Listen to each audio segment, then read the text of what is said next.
terrible thing, Margaret. Oh, it's all right now. I should have known better. Well, at least you regret it. Oh, never again. When you steal something, don't ever try to return it.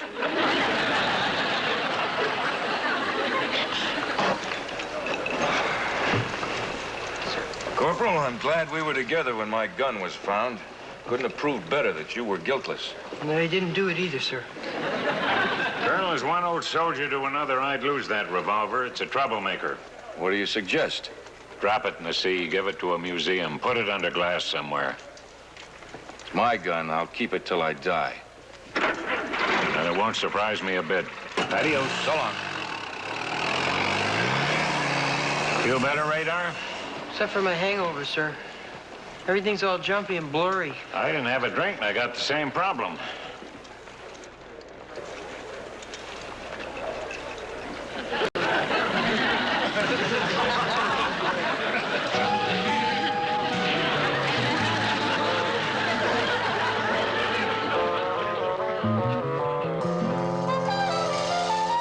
This week on Svengoolie, Bud plus Lou plus Drac plus Frank plus the Wolfman equals Abbott and Costello meet Frankenstein. Saturday at 8, 7 Central on MeTV.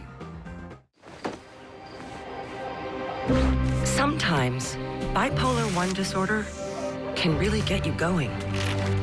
But mania, such as unusual changes in your mood, activity, or energy levels, can leave you on shaky ground.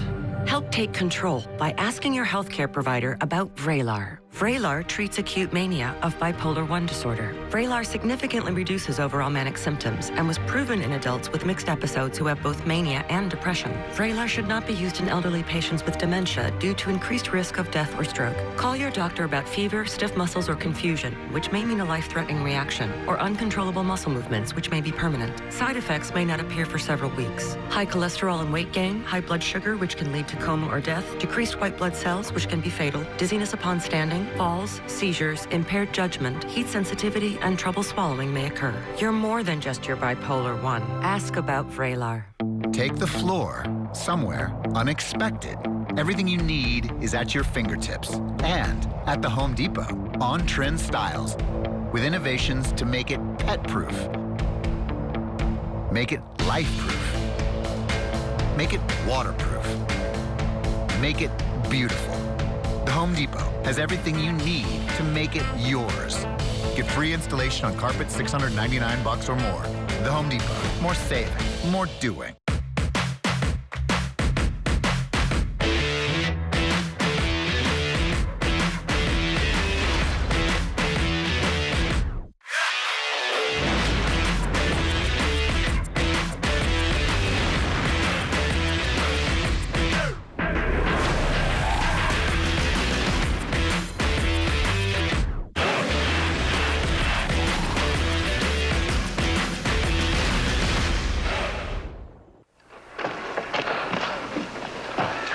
What's the matter, Frank? Kick a brick under a derby?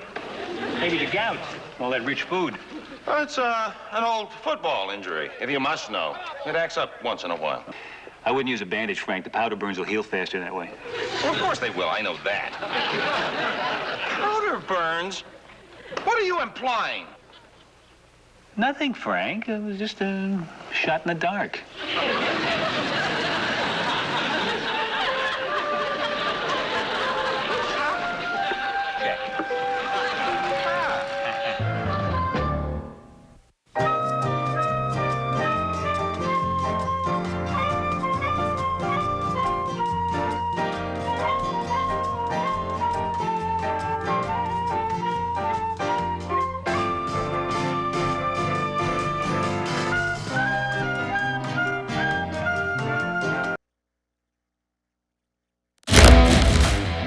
Welcome to Grovetown, where the population is booming and so is the football team.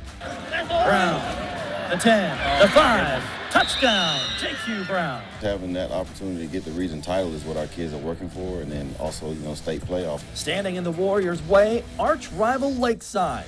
Both unbeaten in region play, tonight's winner takes sole possession of first place. Yeah, we know what's on the line, so me and the team, we're real excited. come into this game and show everybody what we can do. Our expectation is to win the region, so that's what we need to do. We need to win this Friday. This is very important for us to get to our goal. It's Lakeside. It's Grovetown. It's Game Night Live.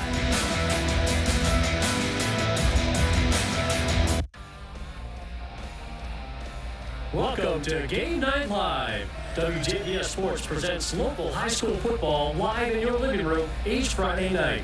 Game Night Live is powered by McDonald's. I'm loving it. And by Stars and Strikes. Get away and play. And now your hosts, Ashley Brown and John Hartz. They call it the War Zone on the campus of Grovetown High School in Grovetown, Georgia, where tonight it is week 10 of WJBF Sports Game Night Live. And a first-place showdown between arch rivals, the Lakeside Panthers and the Grovetown Warriors. Hello again, everybody. John Hart, joined as always by Ashley Brown and AB. Games like this are why you show up in July and August in the heat of summer to play for first place in the region in October. Both of these teams come in 2-0 in 3-6A. Absolutely. Supremacy in the region on the line tonight. And two teams, Lakeside maybe has surprised some people with their 4-2 mark. For Grovetown, they kept telling people when they were struggling in the 9 region, calm down, we're okay, wait till region starts, and boy, they played better. And one reason is the big guy you see right there, big number 32. That doesn't look normal. Number 32, Jeremiah Williams, who had such a big game last week in their big win over Greenbrier to put them at 2-0. They'll have a test with one of the better quarterbacks, dual threat quarterbacks we've seen this year for Lakeside and Jaden Taylor. As we await the coin toss, let's get you to the 4 keys to the game. Yeah, for Lakeside, block, and block some more, because they're going to face the best defensive line that they've seen all year and probably the best defensive line in the entire area for Grovetown, led, of course, by Jeremiah Williams, but those 2 defensive ends are great as well. And also, they can't turn the ball over. They've got to give Jaden Taylor chances to score. For Grovetown, contain Jaden Taylor. He has had some big games this year with over 100 yards rushing and well over 100 passing. They've got to contain him, keep him inside the tackles, and they got to establish the run. They've done it well the last 4 weeks with J.Q. Brown, 4 straight 100-yard games for him. They've got to continue to do that tonight. The third member of our broadcast crew, Matt Lane, down to him for an Augusta Auto Auction sideline report and the coin toss. Gentlemen, we're out here for a reason to play football. You guys are chosen captains for a reason. Let's control your teams. If we come to you guys for any issue, we expect you to handle it. Don't let me handle it, all right? Fair? That's the only thing I got for you. Grovetown, you're the home team. Lakeside, you're visiting team. I got a coin here. I got a heads and I got a tails.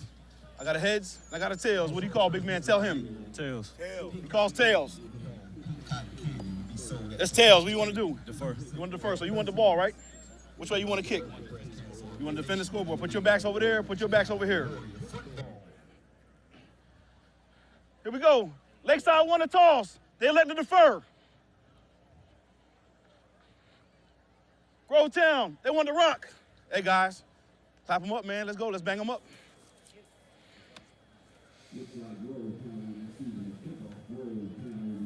Kick in front of the clock, fellas. Kick in front of the clock.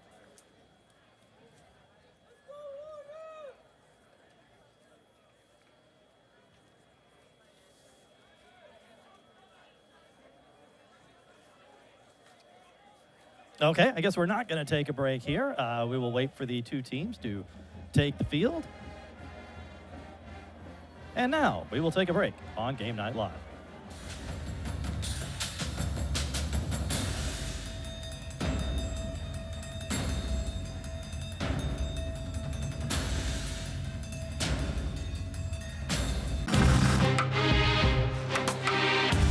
Meet your football Friday night agent of the week.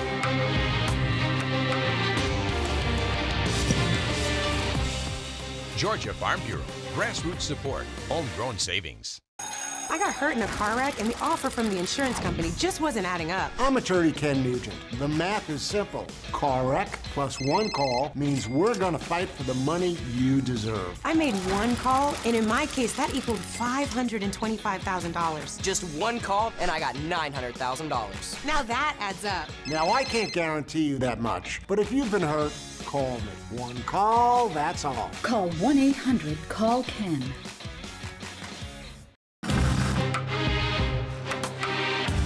Meet your football Friday night agent of the week.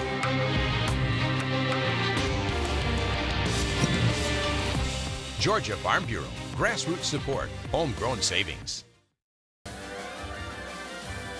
Grovetown 3-4 overall, 2-0 in Region 3-6A. Lakeside 4-2 in overall, and also 2-0 in Region 6A. Grovetown, coached by Damian Postel, 15-15 in his third season with the Warriors, and AB 2-0 in his career against these Lakeside Panthers. Yeah, Lakeside leads the all-time series 4-2, but the last two games have both gone to Grovetown, including a pretty dominant performance last year by the defense in a 24-7 win. We expect tonight to be extremely close.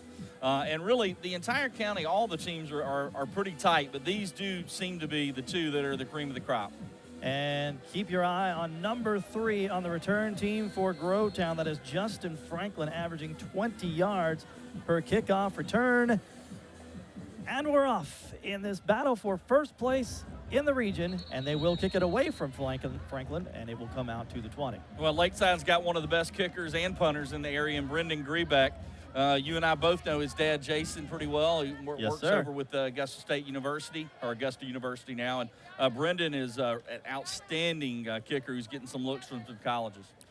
This Grovetown offense led by the junior quarterback, Corey Bryan. And, of course, keep your eye on number 2, J.Q. Brown, one of the prolific players in our area, 719 yards rushing and 5 touchdowns this season. But AB, it is a Grovetown offense that somehow has had trouble scoring points, just 14 a game. Yeah, they have. They've come on a little bit with JQ, 4 straight 100-yard games, and Bryant looked good last week. But what really impressed me last week was the versatility of the receivers, catching the ball and blocking downfield.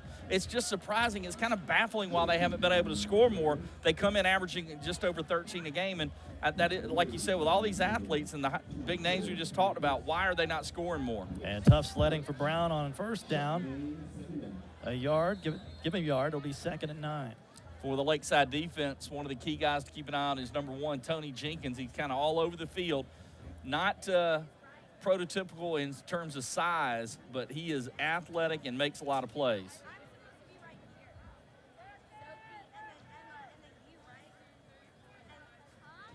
Bryant will throw for the first time. Incomplete. Yeah, he put it there. The receiver, Looking again, for Walker. We've seen a lot this year. Receivers who are trying to run before they get the football. That was not a bad pass, but Walker unable to hang on to it. So our first big third down of the night for this Lakeside defense. Lakeside is, as far as points allowed, the best team, best defense in Region 3-6A, allowing just 106 points all season long. Well, average-wise, they're about dead even with Grovetown, averaging about, they've had one less game, so they're averaging about 17 a game. But again, Grovetown's got a great defense, so the fact that Lakeside's right there with them shows you that maybe they're a little underrated. And Franklin will be well short. The difference is when you look at Grovetown, you see on their defense, you see a defensive tackle that's 6'1", 295 that'll be playing on Saturdays. You see 2 defensive ends that'll be playing on Saturdays. You don't see that, as there's Coach Steve Hibbett's at Lakeside. You don't see that with the Panthers, but for whatever reason, these guys are able to get it done.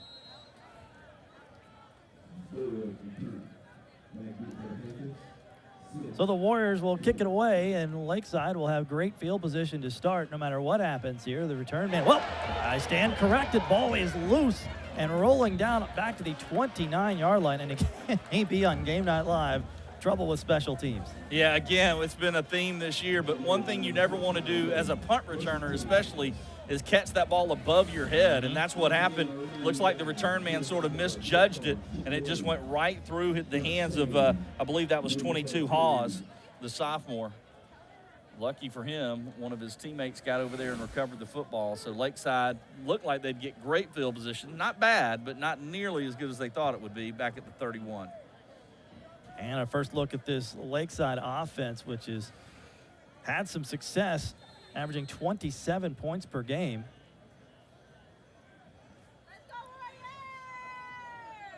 And on first down, it'll be 2 tough yards through the middle. That was Chris Turner, I believe, the starting tailback. He's a junior. Number 15, Jaden Taylor, has really been the guy who's been the star this year.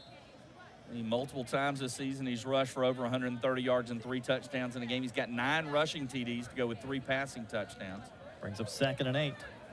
His favorite target is Jamal Benjamin. And that is Benjamin That there. is Benjamin. Well, and that's what they like to do. They throw short passes and let Benjamin try to get yards after the catch. He's got 32 catches this year, among the leaders in the area. Had a big game, 7 catches for 95 yards against South Aiken earlier this year. 4 yards there. It'll bring up 3rd and about 6. We From mentioned the 35. Mentioning Taylor, a dual threat guy. He can throw it or run it. He will throw. Nope. He will run. Up near a first down, and it's going to be close from where we're sitting. I believe he has it. I think Pretty he good does. spot. Yeah, I think he does have it. Our referee tonight is Stephen Billman. Well, he is a threat to throw. He's completed 69 of 116 this year, so well over 50%. 576 yards and 3 scores, only 2 interceptions. Running, though, equally effective. I mentioned the 9 touchdowns. He's got 414 yards. And that's with a game in which he had negative 63 against Duluth in a 7-3 loss. There's a starting lineup. You see Taylor at quarterback. Keep an eye on number 17, Drew Shedd. He's the backup quarterback. I would not be surprised at some point tonight to see Lakeside with a trick play and him throw the ball. And then their offensive line's led by the big guard, Jay Waters, up front. Well, they're going to be a little short. Wow. About a foot short. Yeah, Nathan's looking at me saying the same thing. I thought they started on the 31. And I don't think something's not right there. Yeah, they were on the 31, and the ball is at the 31, but the marker went all the way almost to the 32. 32, yeah. Well, a one call, that's all. Ken Nugent, one call, that's all moment for Steve Hibbets early in this game, and he is going to elect to at least look like the Panthers will go for it on 4th and a foot from their own 41-yard line. Let's see if they just try to draw him off. Yeah. Well, they did. Wow, that is surprising. You know the situation. You know what he's going to do, especially when you see the quarterback run up like that for a quick hitter, especially this early in the game and where the ball is at. I'm really surprised that Grovetown, as experienced as they are up front, I'm really surprised that they jumped off there. That will drive Damian Postel nuts. Big play for Lakeside because they get the first down out of it. And in reality, maybe they should have had it anyway. And now Taylor will throw and overthrow. 2nd down. Well, he had a receiver wide open. That's a tough throw, though. You're trying to get it over the corner and under the safety. And there's a look at that Grovetown defense that is so loaded up front. Simeon Barrow is a junior. He's the most heavily recruited. And then Jeremiah Williams, just a monster inside at 295 and very strong. Kyle Bryant, another defensive end, being recruited as well. In the secondary, Kirk Smith had a game earlier this year with 3 picks, including running one back 92 yards for a score. 2nd and 10. 8:48 to go. Taylor in and out of the hands of his intended receiver. That was Benjamin yet again. And it'll be 3rd down. Yeah, a lot of zip on that one. It might be just a little bit. Yeah, hey, this is a big game. Biggest game these kids have played in all season. A little extra juice flowing tonight? Yeah, probably so. And you're against a rival. These kids all know each other. So, yeah, I can see him being a little amped up for this one. Need to get to the Grovetown 40, just across the 45-yard line.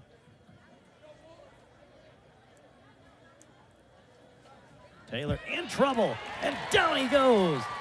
Big play by number 9, Kyle Bryant, who is the sack master for this Grovetown team. That is his 7th sack on the season. You know, and he was a little bit quiet in the Greenbrier game. Now, Greenbrier doesn't throw it very often, but he was very quiet in that game. Not quiet on that play. Bryant shows you why so many schools are looking at him, including a few Division I programs, Miami of Ohio most notably.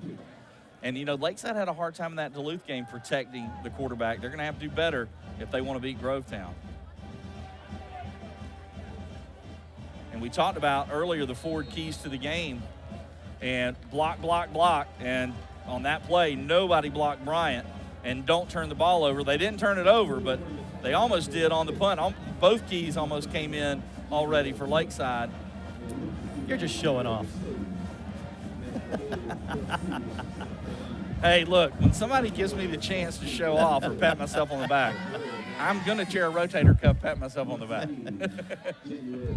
Well, the Warriors will take over way back at their 16-yard line. Yeah, 46-yard punt by Grebeck. Who is, as you mentioned, quite a weapon for this Lakeside team.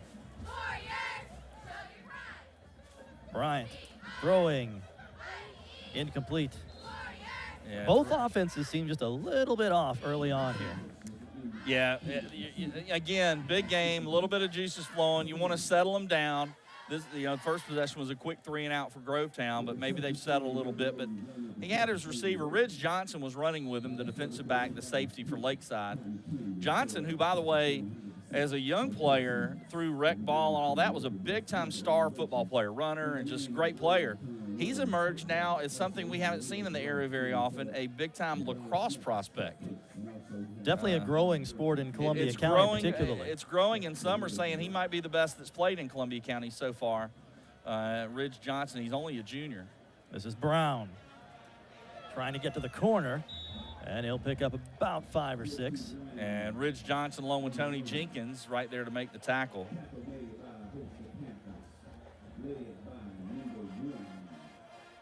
J.Q. Brown putting up huge numbers throughout his career, over 1,000 yards each of the last 2 seasons over at Greenbrier High School. Yeah, 1,400 yards last year. Yeah, and he picked up 6 there. He came in to the season with 30 touchdowns. He's got 5 more, 35 rushing touchdowns in basically 3 years. He had just a few carries his freshman year, but the last 2 years as a sophomore and junior, he was great. And this year, he's on pace for another 1,000-yard season. Warriors need to get to the 26 on 3rd down. Well, they'll fake to Brown. It'll be Bryant taking it himself. And he is going to be close with the spot again from up here. Looks like he has it, but we'll wait and see. Well, the little read, and it looks like they're motioning. Watch with the read option here. Brown almost knocks the ball out of his hands. If you watch right here. Actually, I think he was trying to hand it to Brown, and Brown didn't think he was giving it to him. So big break there for Grovetown that they're able to hang on to the football. And not only that, but pick up a first down out of it. Moves the chains up to the 28-yard line. So each team now with a first down, or Georgia Farm Bureau first down for Grovetown.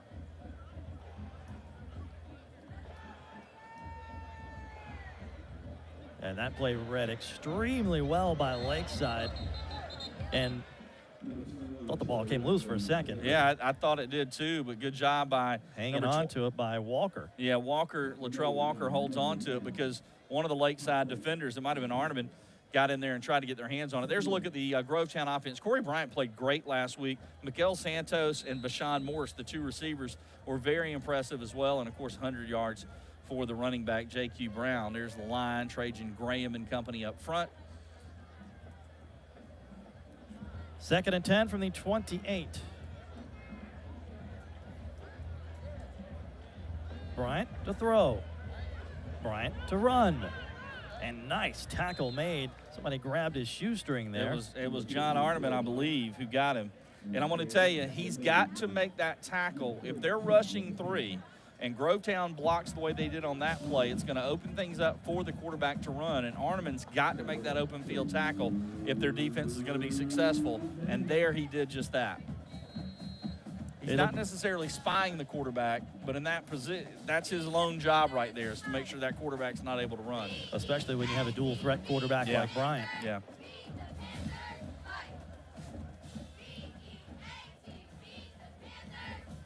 Warriors on 3rd and 6. The clock ticks down near 5 minutes in the first. Bryant will throw for it. It is complete.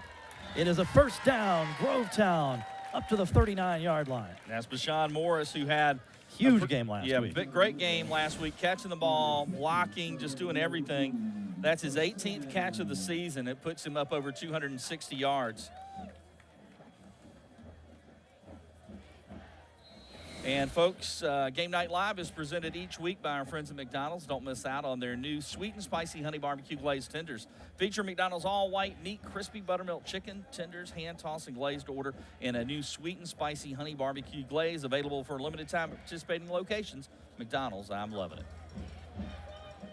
And the Warrior fans loving this drive so far. It began all the way back at the 16, now at the 43-yard line. And Brown tripped up by number 24, Chris Welch for Lakeside. Yeah, Welch came in and kind of tried to close the hole there. I like those misdirection plays. I just think they're tough sometimes for the defense to see where the ball's going, and in that case, you get J.Q. Brown in the open field, good things are probably going to happen, but a good job by Welch and company limiting his yards there. But it is a first down for Grovetown. Still picked up 4. Yeah, I was going to say 4. But again, when you're averaging 7 yards a carry, holding them to 4 is a job well done. To the near side, it's Brown across midfield. First down into Panther territory at the 44-yard line. And Ridge Johnson drug him out of bounds, but J.Q. Brown, again, they're starting to use him more and more. Early on, people were wondering, why is this kid who had 2,500 yards rushing the last 2 years not being utilized? What's going on? And they're starting to use him more and more and more, and they're using the pass to get him out in the open field. This is one of the we only saw one drive this good the entire game last week against Greenbrier. So far, Grovetown on this drive looking pretty good, mixing it up. Again, it is a Warrior offense that has struggled to score points, but has been a little more successful of late. And now this is Bryant still on his feet inside the 30 down to the 27-yard line. Yeah, the tackle finally made by, I believe it was number 1 for Lakeside, Jenkins. But yeah, great fake by Bryant is what set that play up. They'll call it the 28, gain of 17. So Grovetown on the move. Very impressive drive for the Warriors so far. And credit those guys up front because they are protecting the quarterback when he throws, and they're opening holes and opening lanes for the runners as well so far. 4 wide on first down. And he will go to one of them on the near side. And it's going to be J.K. Lee, a junior receiver. Short pickup. Yeah, Lakeside did a good job defending that. And they'll say no gain. That's a play they run quite a bit. So Lakeside's defense able to sniff that out. There's Jenkins getting a little assistance from a teammate to fix his jersey and his shoulder pads there. Jenkins, one of a handful of Lakeside players getting some college looks. Furman, Newberry, Presbyterian among them. 2nd and 10, Bryant. First down in the red zone down to the 17-yard line. If Lakeside is not able to stop Bryant from running the ball, they're going to have a long night because when he's able to run it, then you've got to worry about him. That opens it up for J.Q. Brown. It opens up the pass. That's an element I don't think they were as concerned about coming into tonight. They were probably more worried about J.Q. Brown and maybe the passing. But with Bryant on this drive, Bryant's looked great running the football. Georgia Farm Bureau Insurance first down for the Warriors at the 18-yard line.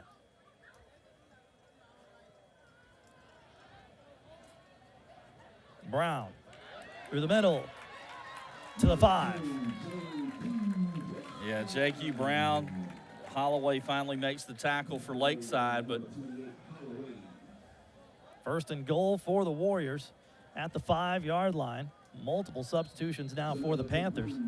We mentioned earlier that Kyle Bryant on the defense being recruited by Miami of Ohio. They've also offered J.Q. Brown as well. He's got a few Division I offers, a few out of the MAC conference, as a matter of fact. So we'll see him in some action in the near future. Timeout on the field. We will take it with them. Still scoreless. 2:02 to play in the first quarter. Why would you buy life insurance from anyone else when Senior Life gives you all your money back? It's simple. When other companies say they save you 1% of your money, Senior Life says we give it all back. That's right. With return of premium life insurance from Senior Life, we don't save you 1% of your money. We give it all back, 100%. It works like this.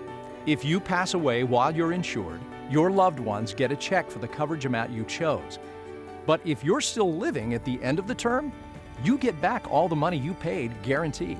Spend it any way you wish. While others may talk about saving you money, Senior Life is the only one giving it all back. Return of premium term life insurance gives you protection if you need it, and 100% cash back if you don't. Get all your money back with return of premium life insurance from Senior Life. Call the number on your screen now for free information. You have no obligation. Call now.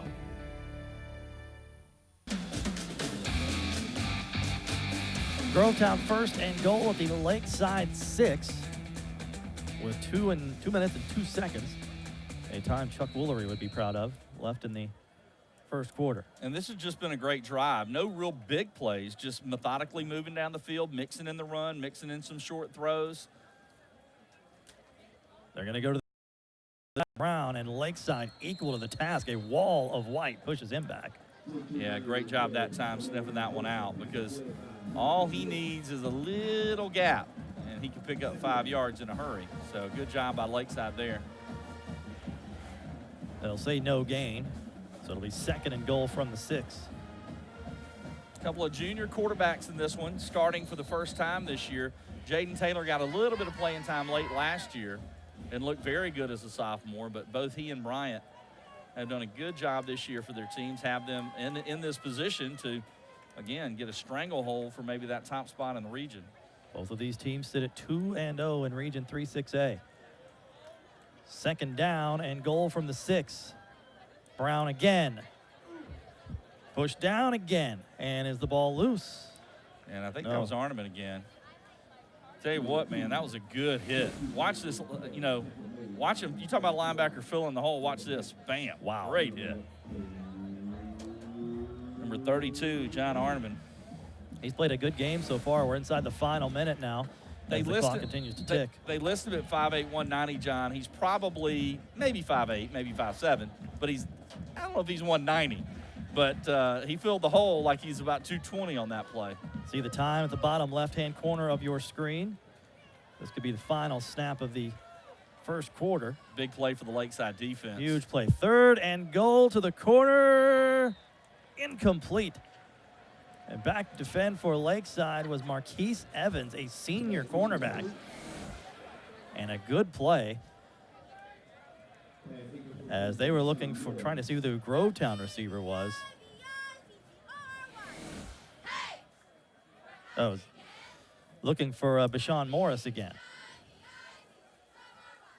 Well, so be fourth and goal. Good stand by this Lakeside defense. Well, both teams have good kickers, so I think you get the points here. But, man, that's an excellent stand. You're right, because Grovetown marched up and down, marched right up the field like they weren't going to have any trouble. There's a 31-yarder off the foot of Isaiah Ledesma, who had such a big game last week for the Warriors. And it is up and good, and Grovetown strikes first, leading 3-0. Less than a minute to play in the first.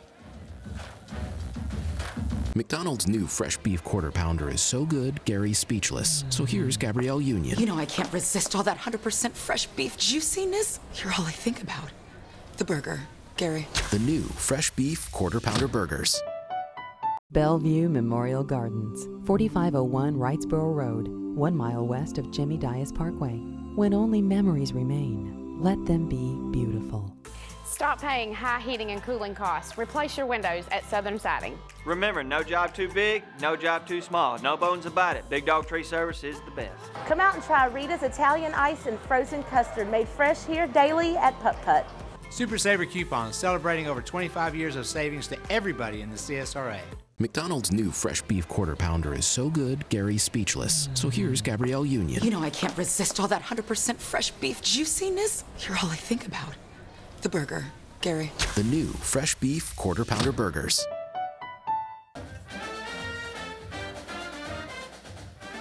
Grovetown has taken a 3-0 lead in this clash of first-place teams in Region 3-6A. 22.2 seconds left here in quarter number 1. Take a look at our Milton Rubin Chrysler scoreboard, a matchup of unbeaten teams in region play between Aquinas and Greene County. Both are 4-0 in the region. Aquinas is unbeaten overall, but right now their trail, Greene County on top, 7-0. Washington County leads Southwest Macon 13-0 is the score there. And hold on, Greene County has scored again, I believe, on Aquinas. It's 14-0 Greene County. Washington County does lead Southwest. You've got Westfield leading Augusta Prep 14-zip. 24-0 North Augusta all over Midland Valley. Silver Bluff leads 96-3-zip. Batesburg-Leesville leads Fox Creek 14-0. Those are your scores on the Milton Rubin Chrysler scoreboard so far. And how about that Grovetown drive, AB? 16 plays, 84 yards, takes 7 minutes and 40 seconds of the first quarter. Coach Postel, Dexter Carter and company on that offense, they've got to be frustrated because you only come away with 3. You've been struggling to score. You look great all the way down the field, but you only get 3 out of it. And Taylor straight ahead. That'll likely be the end of the first quarter. No gain on the play. Taylor has run for more than 400 yards this year, but barely a yard there, and that will take us to the end of the first quarter of play. With your score, the Grovetown Warriors 3, the Lakeside Panthers nothing on Game Night Live.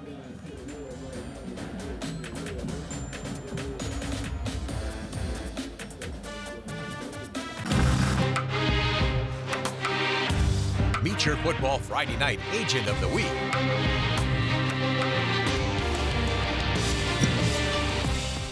Georgia Farm Bureau. Grassroots support. Homegrown saving. Strength.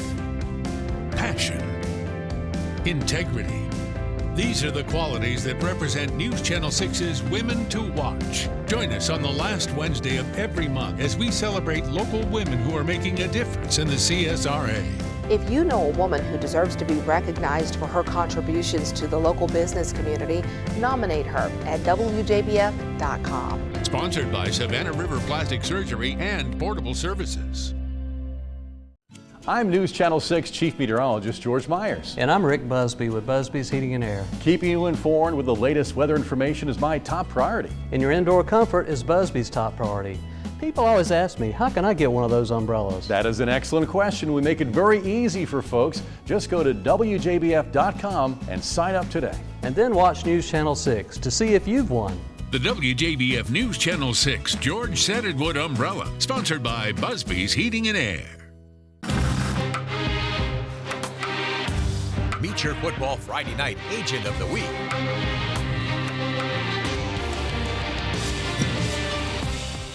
Georgia Farm Bureau. Grassroots support. Homegrown savings. 2nd and 9 for the Panthers from their own 30-yard line to start the second quarter. Down 3-0. Out of the shotgun is Taylor. Looking long and overthrowing everybody. His intended receiver was Thomas Cartledge.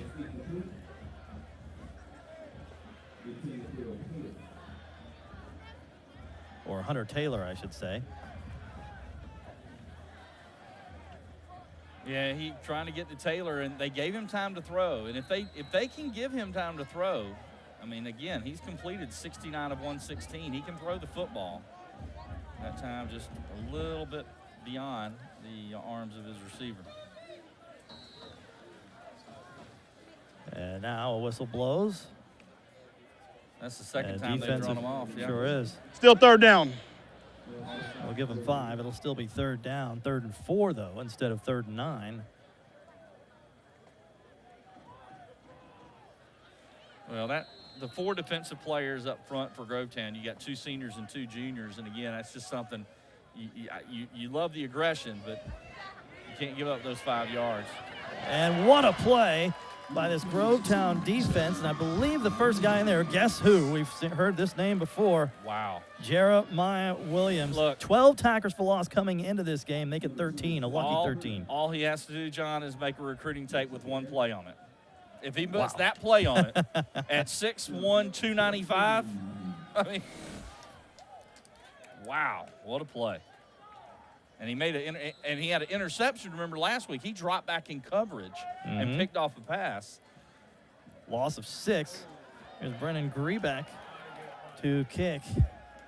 And one of the rare miscues by this Lakeside special teams, and Grovetown is going to have excellent field position at the 41-yard line. Well, Lakeside needs something positive to happen because all the momentum is on Grovetown's side right now. Let's take it down to Matt Lane for our first Augusta Auto Auction sideline report of the night. Matt, what do you got? Thank you, John. For Lakeside, really avoiding that turnover early in the game with the miscue on the special teams, and then getting the win, as you would call it, on the field goal from Grovetown right there, really needing to get a drive together to give their defense a little bit of a break after that long Grovetown drive, as we saw in the first quarter. Took up the majority of it. We'll see if the Warriors can do it again on this drive. Back to you, John. Starting from the Panther 41-yard line. And it's Brown inside the 40. Yeah, the pitch was a little bit behind him, and Brown grabbed it and kind of assessed the situation and felt like he was just going to take it straight ahead. Give him a yard.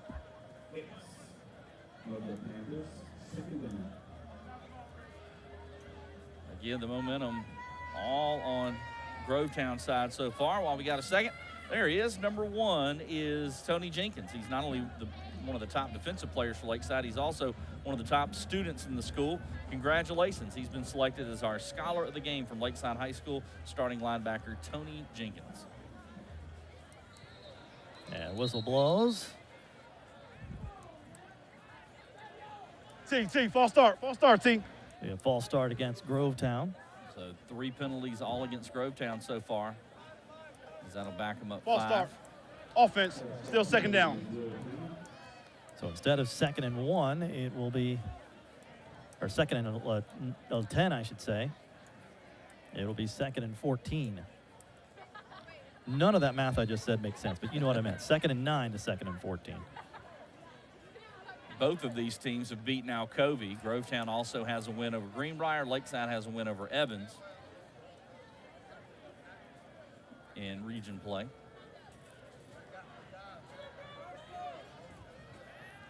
Second and 14. Bryant. It is complete. It is Franklin down inside the 40-yard line up to about the 30. You're going to give him a good spot and close to a first down.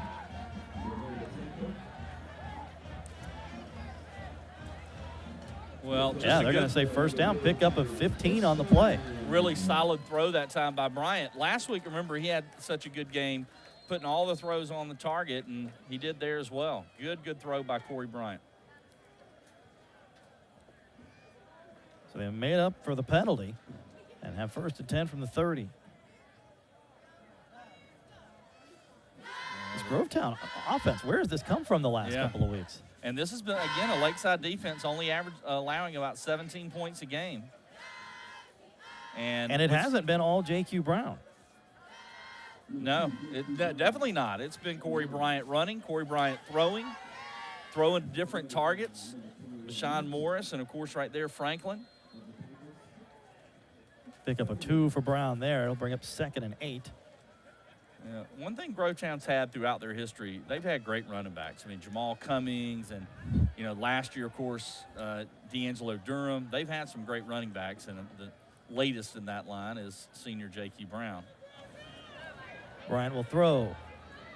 This is Franklin. Needs the corner. Has it. Franklin down to the 15-yard line. Pick up a 13.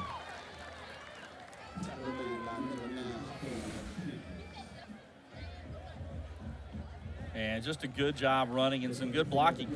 Again, the thing I told you in the pregame or right at the beginning of the game, the thing that really struck me last week was how well the Grovetown receivers blocked. I even communicated back and forth with Coach Postel during the week and said, man, I was really impressed. Your receivers, I thought, did a great job, because that's something that sometimes gets lost in the shuffle of the game, but I thought they blocked great. And that time, blocking downfield allowed Franklin to get some extra yardage. Also, good hard run by him after the catch. Georgia Farm Bureau Insurance first down. This is J.Q. Brown.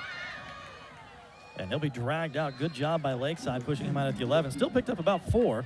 Yeah, Ridge Johnson and John Arneman there, but you're right. He still picks up good yardage. They cut off the quarterback. You see on the pitch, the defensive end went after the quarterback, so he made a good choice to pitch it to J.Q., and Johnson was there first and Arneman there to push him as well. Grovetown continues to just eat clock and drive the football. Well, and if you get any points, it's good, because Lakeside's offense has done nothing so far against this Grovetown defense. This is an offense that scored 40 points last week against Alcovey. From the 11, it's Walker, and grabbing him by an ankle and possibly a touchdown saving play, Kyler Worthington.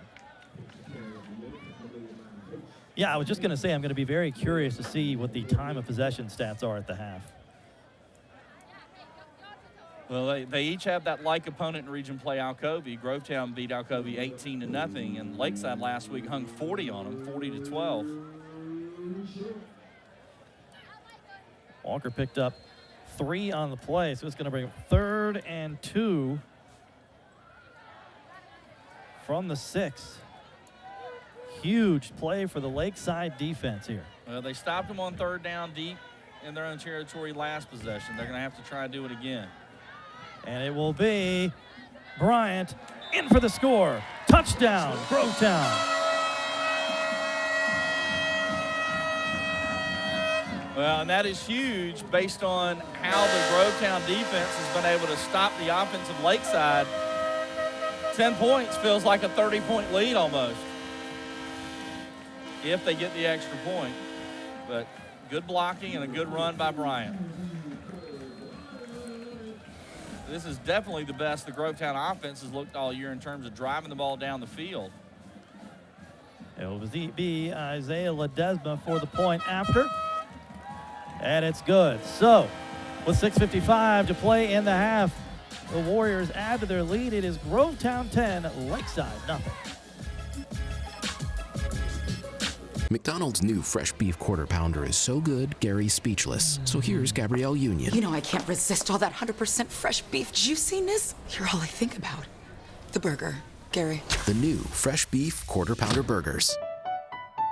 Come experience Escapology, the original escape game located inside Stars and Strikes in Augusta. Escapology challenges players with 3 unique themes. Imagine yourself solving a mystery, uncovering clues, and picking locks that lead to your exciting escape. You'll experience a world of intrigue as you break the code, help the CIA avoid a Cuban crisis, or solve the crime in Murder Mansion. Play with up to 6 players and work together to see if you have what it takes to escape. To book your escape today, go to starsandstrikes.com.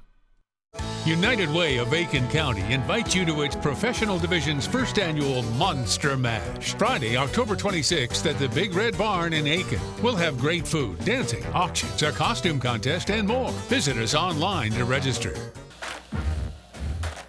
Warriors go 41 yards in 7 plays, take 3:49 off the clock. And Corey Bryant with the 6-yard touchdown run to give Grovetown a 10-0 lead. With that, let's take another look at our Milton Rupin Chrysler scoreboard. Well, the 4 Columbia County teams in this region all playing each other tonight, Grovetown, Lakeside, and of course Evans and Greenbrier, the other 2. Evans on top in that one on our Milton Rupin Chrysler scoreboard, 7-0. Burke County in a big matchup with Baldwin. Burke County leads that 7-0 as Lakeside returns the kick here. Good return. Still on his feet. Jaden Jones to the near side across midfield. Huge hit, but he'll have great field position for the Panthers. Their best of the night. Yeah, great run back there by Jones. The hit was big, but Jones with a great return. Some other scores real quick. Greene County continues to lead Aquinas 14-0 as we get a second look at this hit here at the end of the play. Westfield leads Augusta Prep 14-0. Also, Swainsboro leads Vidalia 8-0 is the score in that one. That's a big ball game in the state. South Carolina scores North Augusta 14-0 over Midland Valley. I think I said 24-0 earlier. It's 14. Barnwell 14-7 over Woodland. Barnwell unbeaten on the year. Batesburg-Leesville 14-7 over Fox Creek. And Silver Bluff surprisingly leads 96-3-0. It's early though. So Lakeside into Grovetown territory for the first time tonight with 6:42 to left to play in the half. Maybe that was the big play they needed to kind of spark something because they have been able to do nothing against this Grovetown defense. And again, and big number 32, Jeremiah Williams in the middle of the fray once again. Yeah, Kyle Bryant right there as well. And the officials fussing at both teams now, and they got Williams there. Little chippy after that kickoff return.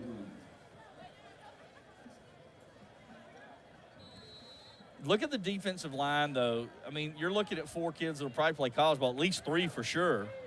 And that's a tough task for any offensive line. To throw. It's complete. Out to Turner, but again, absolutely nothing doing.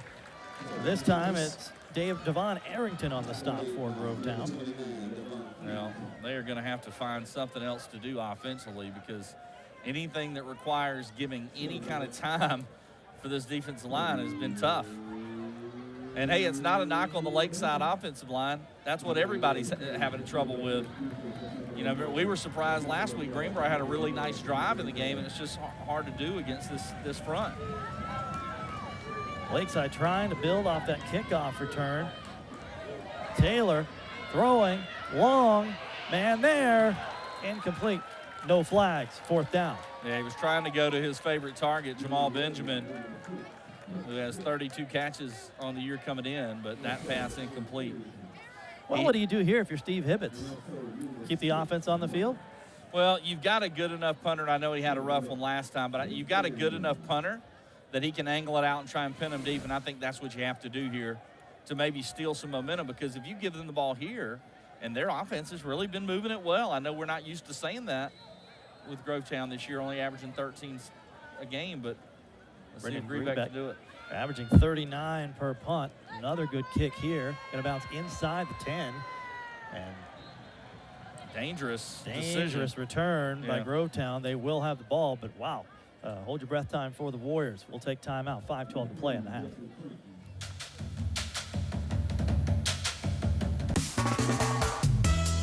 You can buy your next vehicle at Augusta Auto Auction, just like the dealers. Augusta Auto Auction has sales every Thursday night, and the public is welcome. Pick from over 100 cars, trucks, vans, SUVs, motorcycles, boats, and RVs. You'll save money and find yourself a great deal. Every Thursday night at Augusta Auto Auction, just off the Aiken-Augusta Highway in North Augusta, behind Greg's Gas Plus. Visit us online at AugustaAutoAuction.com. Frightened of your high truck payments? Ghosted on credit approval? Or bludgeoned with a gruesome trade offer? Well, right now, all fears are eliminated at Milton Rubin Ram Dodge Chrysler Jeep. During Ram Power Days, save up to 30% off MSRP. That's up to $12,000 off new 2018 Ram trucks. These deals are real. No tricks, just treats for you. With up to 30% off Ram trucks and no payments until next year. At your whatever it takes dealer. Milton Rubin Ram Dodge Chrysler Jeep. PriveBaby.com. Click, click. Fans, WJBF News Channel 6 is teaming up with the American Red Cross to ask for your help on behalf of the people affected by Hurricane Michael. You can donate by going to WJBF.com. Just click on Donate to the American Red Cross on our homepage. Or you can text the word Michael to 90999. That'll make an automatic $10 donation. Even the smallest donation makes a difference for those folks who have lost everything down on the Panhandle. 1st and 10 for the Warriors from their own 10. They'll go with Brown, and he'll get him out of that hole and then some. A first down up across the 20. Pickup of 11 yards. Well, Lakeside, their defense needs to rise up here and get a stop.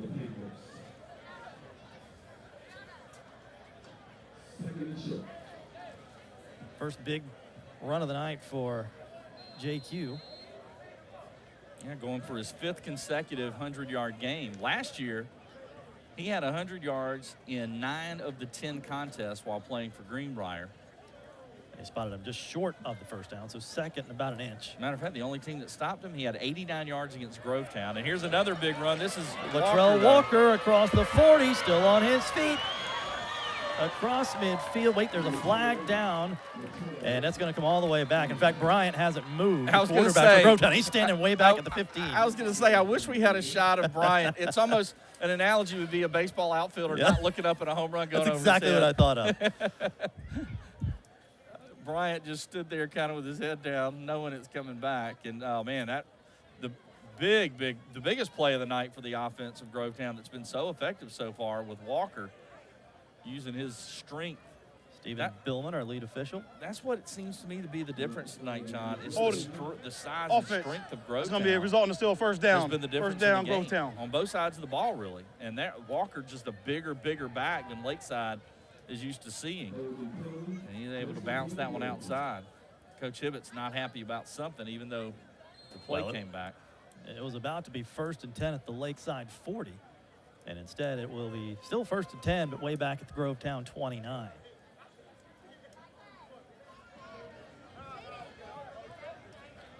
JQ up to the 35, give him 6.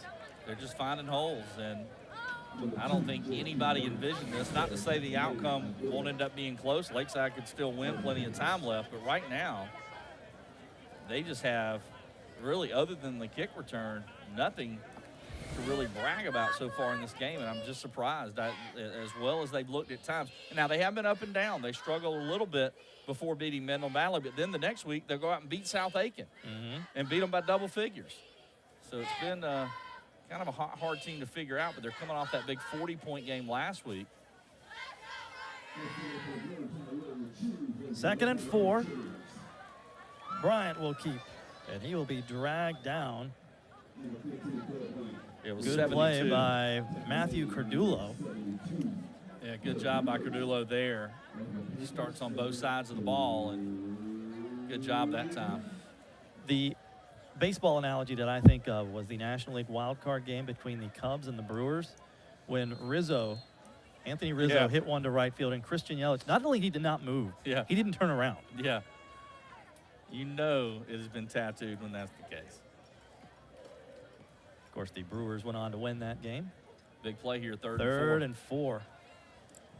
Lakeside trying to get Grovetown off the field, and they will. Incomplete.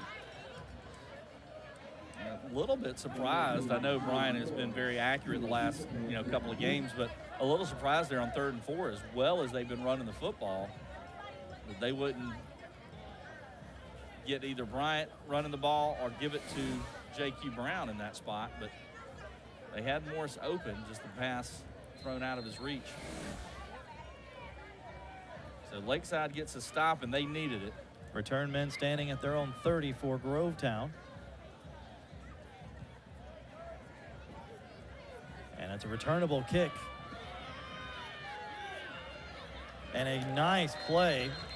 And still, Franklin made the play. Now Flag there's a flag here at the end. And now some pushing and shoving. Yeah, you might have, hopefully the officials can get control of this and cooler heads will prevail here. But yeah, there's going to be a flag on Grovetown after the play. The return was by number 12 for Lakeside. That is Isaiah Boyd. And then Franklin made the initial hit, and then he wasn't involved in the later hit. Franklin, by the way, I thought that was the case, and I did have to look it up to be sure, but he is a transfer from Lakeside who is now at Grovetown. There you see, he hits him. And at this point, somewhere right here, the referees threw the whistle, and I guess driving him into the ground might have been the call. So you don't know the number. They whistled it down. They whistled it down on the initial hit. Foul. Here comes the call. On the kicking team. It's going to be first down, So Lakeside. when Franklin hit him, his knees touched, so the whistle blew there, and Grovetown kept going. Well, pretty good big penalty for Lakeside here, because with 2 minutes and 26 seconds left, they're only going to have 55 yards to go. They benefited from 2 big penalties because remember the holding call that negated a long, long run from Walker. So Lakeside's offense, if they as dominant and literally really dominant as Grovetown's been in this game, if Lakeside can go down and score here, you're down 3. You got to be thanking your lucky stars. Big possession for the offense.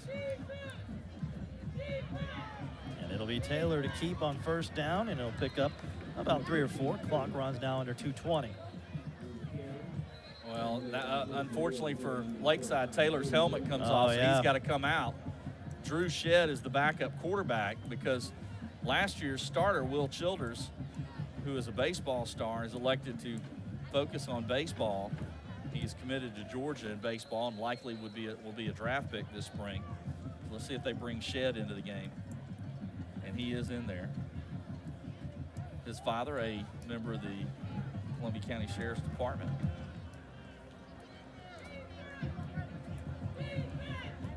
And a neighbor of mine, if I'm not mistaken. So on 2nd and 5, it's going to be a first down and then some inside the 40-yard line. Well, the biggest play of the night for the Lakeside offense. Yeah, Chris Turner once again. Well, I don't know what happened here up front. The defense, just good blocking. Give Lakeside credit. And Grovetown's defensive linemen all took an inside kind of gap, inside angle. And Turner able to get to the outside, so big play for the Panther offense. Best field position of the night for Lakeside. 15-yard gain for Turner. This time it'll be Taylor keep and shoved back hard. Jeremiah Williams. I would like to see him, you know how they do those plane pulls for charity? I'd like to see him just pull one by himself, because I literally think he can. You watch it right here. He just grabbed. That's a 190-pound person. He just grabs him like. And again, if you have, I wish I had gotten you the video so we could have played it on the broadcast of him going up against those trainers who are. Oh, you showed me that on your phone last week. Yeah, I showed you the video. It's just scary, scary strength from number 32. And again, 2 other defensive linemen on that front are being even more heavily recruited than Williams. I think Williams is a diamond in the rough, though. He will play somewhere. He's just too big and strong and athletic not to.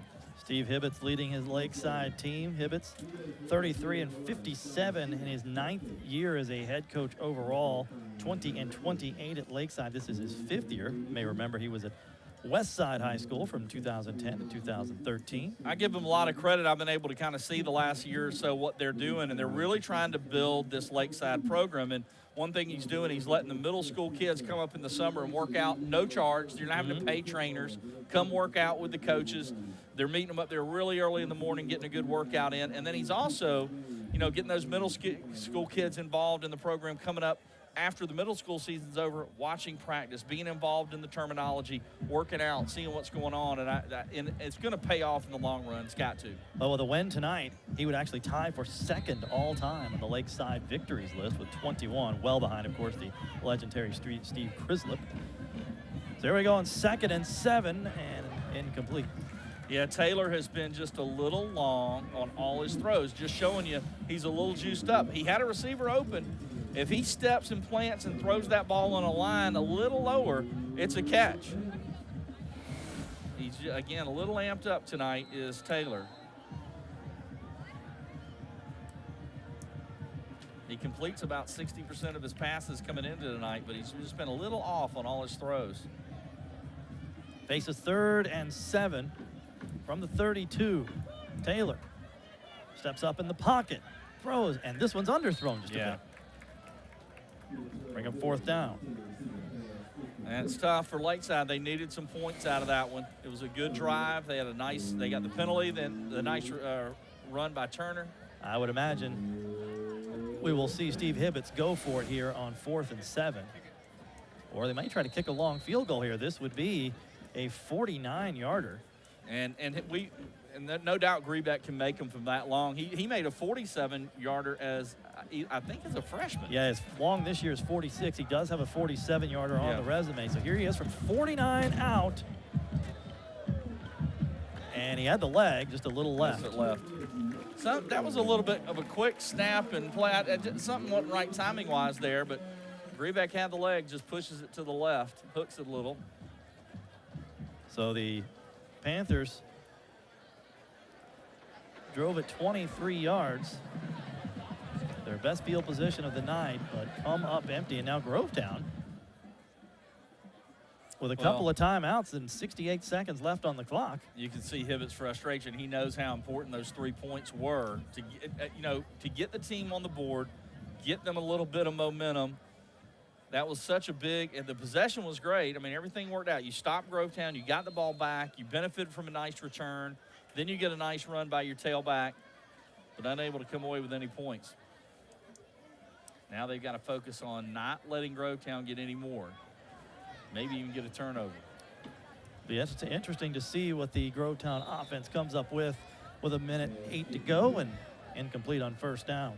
Yeah, trying to throw the ball that time. It looked like they were going for Isaiah Germain.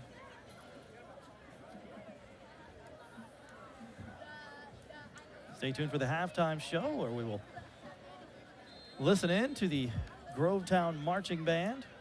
We will also visit Grovetown High School in our weekly high school spotlight feature and introduce you to our Greater Augusta Sports Council Ray Guy of the game. All of that coming up on the halftime show here on Game Night Live, but still a 1:01 left to go here, and running for his life up to about the 29-yard line as Corey Bryant, out of bounds, stops the clock with 56 seconds left to play. Yes. Pickup of 6 by Bryant. Going to bring up a 3rd down. Yeah, it's real interesting. Matt Lane talking to us in our ear, saying, hey, if they don't get it here, Lakeside might get the ball back, and he's right. It'll be interesting to see how they use their timeouts and what they do here. And as Nathan's pointing out, Grovetown had struggled, getting punts off last week. Greenbrier blocked one. 3rd and 4, and all kinds of trouble right off the bat for the Warriors. Yeah, good job by number 37 for the Lakeside defense. Well, I mean, we may have had a timeout before the timeout with Lakeside after the play. So Lakeside, you're right, he is going to try to conserve time, force the punt, maybe come after the punt. Well, if you watch here, 37 Trey Epps, well, a little late there. He pushed his man back, and it forced JQ to make a quick cut. There you go, guys. And it forced, if you see it, forced JQ to make a quick cut, and he lost his footing. So good job by Epps, and that'll get his team the ball back. And our crew, man, they have been phenomenal this year. Mike Ludwikowski working the replay for us tonight, as always. Doing a great job. When I've been doing these games, gosh, I hate to admit how many years now, over 20. And, it used to be I would never call for anything because I didn't want to put anybody on the spot. Now, I have such confidence, I'll throw stuff out there, and as I do it, I'm like, oh, man, am I putting them under the bus? But now you got Luddy on the controls. Yeah, he's got you. They are Johnny on the spot every time. And I think I've been doing them a long time. Lud's been doing them a lot longer than I have. Lud's first broadcast, they had the leather helmets. Yeah. Well, let's see if Lakeside comes after this, or it looks like they're just going to try to set up a return. Nope. They did put a little pressure on it. Either way, going to be great field position. Good bounce for the Panthers, and they'll have it at midfield. Yeah, they'll have it on the Grovetown side of the field. With 38 seconds left. Just across the 50 at the 49. So, and again, having a weapon like Grebeck, even though he missed that last kick, most teams aren't even going to attempt a 47 or 48-yard kick, but Lakeside knows he can make them. So in this case, even if you don't get a touchdown, if you can just get down to around the 30, you've got a chance for points. So that's a good kind of something to keep in your back pocket as the coach, knowing you got that. Obviously, he'd prefer a touchdown, or a shorter field goal, but you can attempt one at least with Grebeck in there. There's Taylor, who's just been a little bit off tonight throwing the football, and maybe some jitters, such a big game. 4 wide, 2 to the top of your screen, 2 to the bottom. Taylor to throw. Looking long. There's a man, but well covered. And the coverage applied by Devon Arrington. Yeah, he was going to Benjamin. That was actually a pretty good throw, but just really good coverage. I mean, that ball was thrown on the money. He stepped into the throw, heaved it downfield, and just good coverage by Arrington. 31.8 ticks left. Importantly for Lakeside, the incompletion stopped the clock. Panthers do have 1 timeout left. You don't necessarily have to have the touchdown, but you need some points. Taylor again, this time over the middle, complete again. Clock stops 27 seconds. Well, Benjamin that time, I don't know how catchable that ball was, but I know he was a little bit gingerly going after it because he had a defender coming right at him. Yeah, he definitely heard footsteps. Yeah. But just out of the reach of Jamal Benjamin. So 3rd down. And if you're Steve Hibbets, do you just try to pick up the first down and move the chains, or do you try to get it into field goal position here? I think you try to complete a pass, give your quarterback some confidence. Well, we were both wrong. Yeah. They're going to go to Turner, and he's around the corner to the 39-yard line. That's going to be a first down. Clock stops with 20.4 seconds left. Yeah, they surprised everybody, including Grovetown, with that one. That's the second time they've gotten around that side with Turner. Lead of 10, got 11. First and 10 at the 39. They'll spike it and stop the clock with 18.6 left to play. Plenty of time here. You can run a couple of plays. You need about, really, to be honest with you, they only need about 5 or 6 yards to be in Grebeck's range. Obviously, the closer you can get, the better. And, maybe try to pick up 4 or 5 yards here and then maybe go for the end zone once, and if you don't get it, kick the field goal. Let's say the 39 is field goal range. And under you don't pressure, want to take a sack. No, Taylor gets out of it, and he will be inside the 30, down to the 29, now definitely in Grebeck's field goal range. And I believe Lakeside calls a timeout with 9.7 seconds now. Let's see if they take a shot to the end zone. They're not going to take a timeout. They're going to. Well, the clock stopped with the first down. Right. Should move the chains. Are they just short? Are they just short? So they're. Somebody called a timeout. There, yeah, Lakeside called the timeout. Yeah, I think you take a shot, and then you're in Grebeck's range. You don't really need any more yardage. Obviously, the shorter the better, but you're well within his range.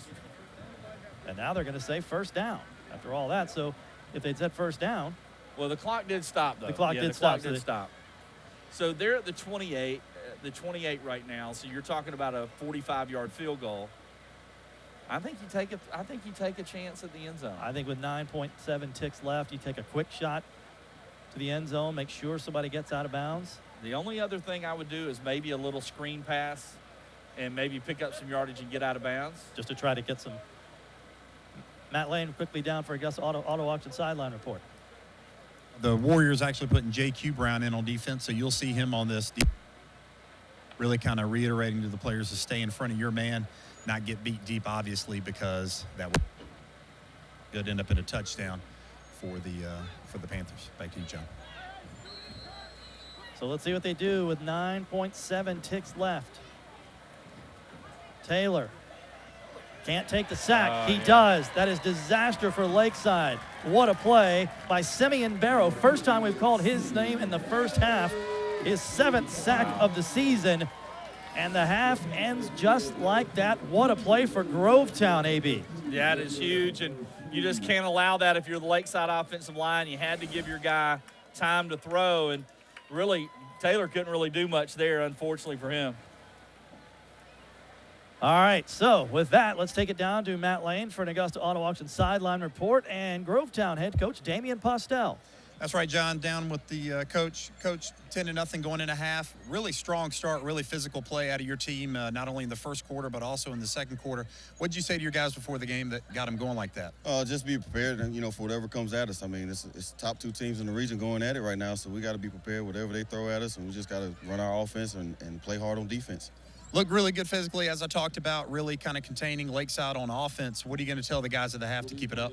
Just keep playing hard. I mean, that's one thing we've been preaching to them, is just, play hard and finish through. And we got to stop the little foolish stuff we're getting our penalties in. But other than that, I like the way they're playing. Good luck in the second half, Coach. Back to you, John. All right, Matt. Thank you, Damian Postel, for your time. Your score at the half, the Grovetown Warriors lead the Lakeside Panthers 10-0. The halftime show is next on Game Night Live. McDonald's new fresh beef quarter pounder is so good, Gary's speechless. So here's Gabrielle Union. I can't resist all that 100% fresh beef juiciness. You're all I think about. The burger, Gary. The new fresh beef quarter pounder burgers. The Augusta Sports Council not only presents the Ray Guy Award to the Collegiate Punter of the Year, they also recognize our local high school punters every week during WJBF TV's Game Night Live. The Augusta Sports Council also hosts events such as Ironman 70.3, the Augusta University Half Marathon 10K and 5K, the Games Awards Banquet, and Nike Peach Jam Basketball Tournament. For a complete listing of all their events or to volunteer, visit augustasportscouncil.org. Make tomorrow awesome with Xfinity. Call 1-800-307-1010 today. And do what you love online with Xfinity Internet for only $29.99 a month for 12 months. Xfinity delivers the internet speed you need to surf, stream, and download. Plus, with Norton Security Online, your family will get advanced online protection. And it's included at no additional cost. Call 1-800-307-1010 today. And get speed, security, and value from Xfinity for an amazing price. Xfinity delivers reliably fast internet speed and the best in-home Wi-Fi experience. Get started with Xfinity Internet for just $29.99 a month for 12 months. It's all backed by our 30-day money-back guarantee, so it's risk-free. Experience speed at a great low price from Xfinity. Call 1-800-307-1010.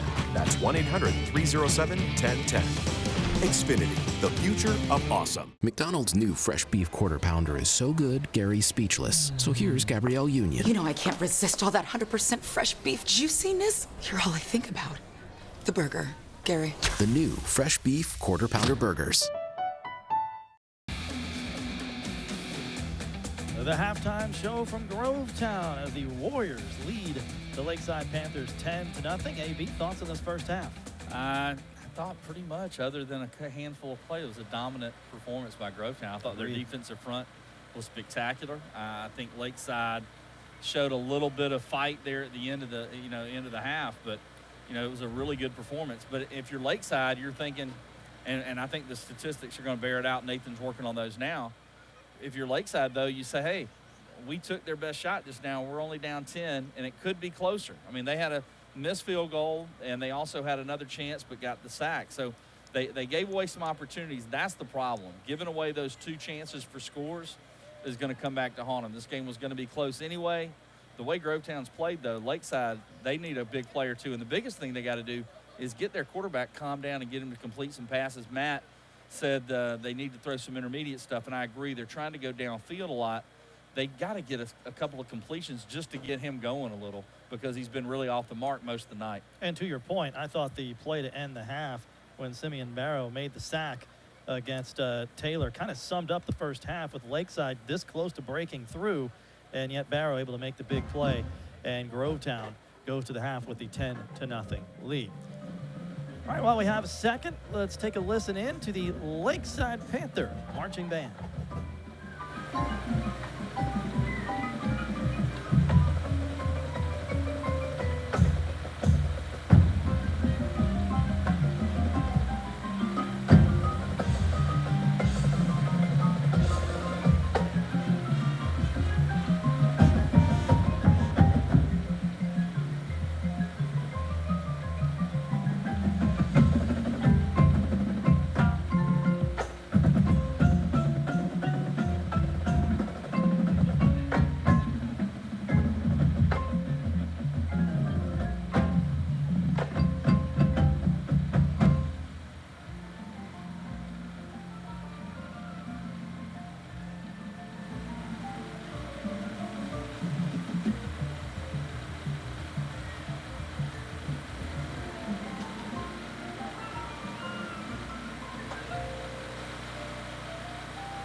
The Lakeside Panther Marching Band. The halftime show continues here from Grovetown. And let's take a look at the first half highlights after this, as Grovetown continues to lead Lakeside 10-0 on Game Night Live. Come experience Escapology, the original escape game located inside Stars and Strikes in Augusta. Escapology challenges players with 3 unique themes. Imagine yourself solving a mystery, uncovering clues, and picking locks that lead to your exciting escape. You'll experience a world of intrigue as you break the code, help the CIA avoid a Cuban crisis, or solve the crime in Murder Mansion. Play with up to 6 players and work together to see if you have what it takes to escape. To book your escape today, go to starsandstrikes.com. The year was 1953. The Yankees won their 5th consecutive World Series. Queen Elizabeth was crowned Queen of England, and WJBF Television signs on the air for the first time. Join us Friday, November 9th from 4 to 9 p.m. right here at Television Park as WJBF celebrates 65 years of serving Augusta and the surrounding communities. Tour our facility and enjoy food and live music. Join us for this evening of great family fun as WJBF celebrates 65 years.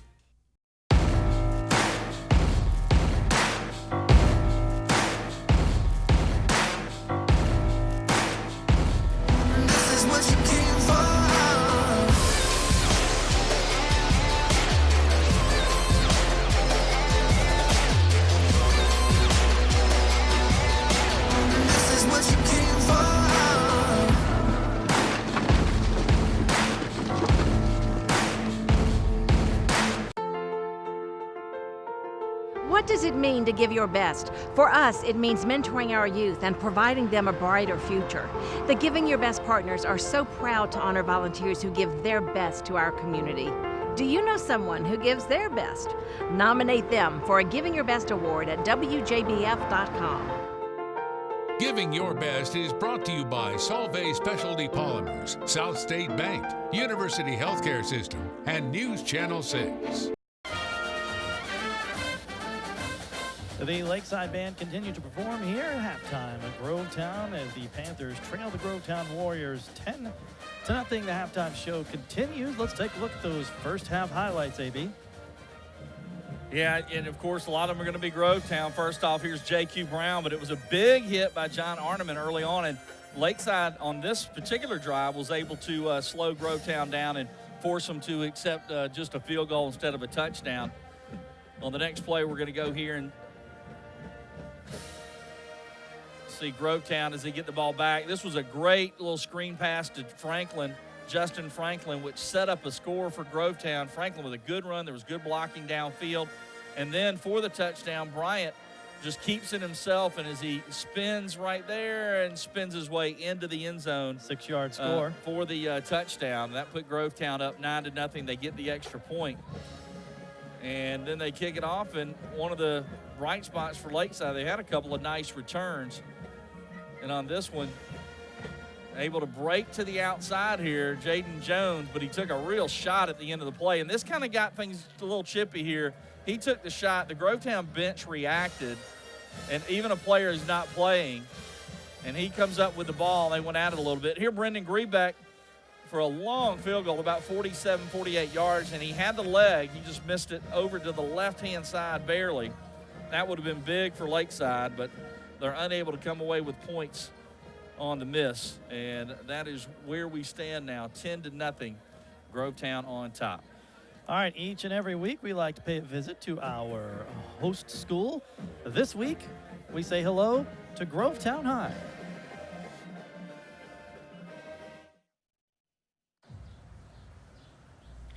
Grovetown High School, where strong foundation is placed, as said in the alma mater. A school not even 10 years old is already in the pantheon of Georgia's best high schools. With a campus of over 3,000 and a respected football program, it's a school better known for their academics, which is something the second-year head coach, Damian Postel, seems to take pride in. School, great school. Academics, major key here. I preach that to my athletes as well. So, as far as you want to go to the next level, athletically, they have a great opportunity here. They learn what they need to learn as far as what's the next avenue after high school. Kids feel prepared once they go to college. So that's the major effect of what we do here academically. And then we try to do the same thing in sports. So we want to make sure that our kids are gaining what they need to do as far as on the field and in the classroom as well. So it's been a great experience. It's very effective for our kids going beyond high school. It's the Warriors' pride to take personal responsibility in delivering excellence, both academically and on the football field.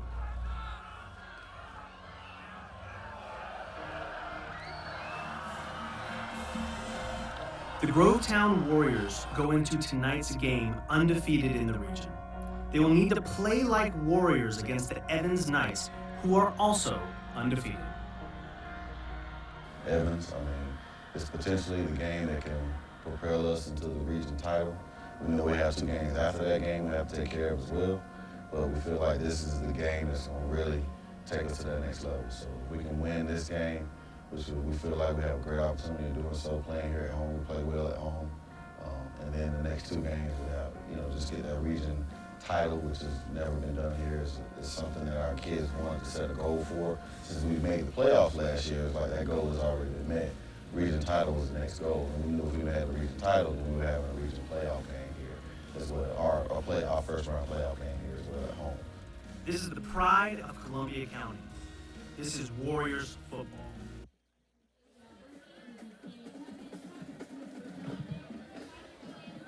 And back live at the War Zone as the Grovetown Marching Band is getting set to perform. While they do that, we'll take a look at some of the first half statistics. And AB, when you look at some of these numbers, it's amazing Grovetown's only up 10-0. Yeah, that's what I said. Part of me was thinking, even though they didn't get a couple of, field goals out of their possessions at the end of the half. Lakeside's probably, part of them's got to be thinking, hey, we're only down 10-0, because it was a dominant performance yardage-wise. The biggest thing was time of possession, and you pointed that out in the first half. Grovetown had the ball for 16 minutes, 18 seconds, compared to Lakeside's 7 minutes and 42 seconds. Wow. That is just domination there. Grovetown with 168 total yards, 121 on the ground, 47 through the air. Lakeside just 28 rushing yards and only 2 passing yards, as their quarterback, Jaden Taylor, just 2 of 11 in the first half. That's a total of 30 yards. The big thing, Lakeside didn't have a single penalty in the game. Grovetown had 5 for 40 yards.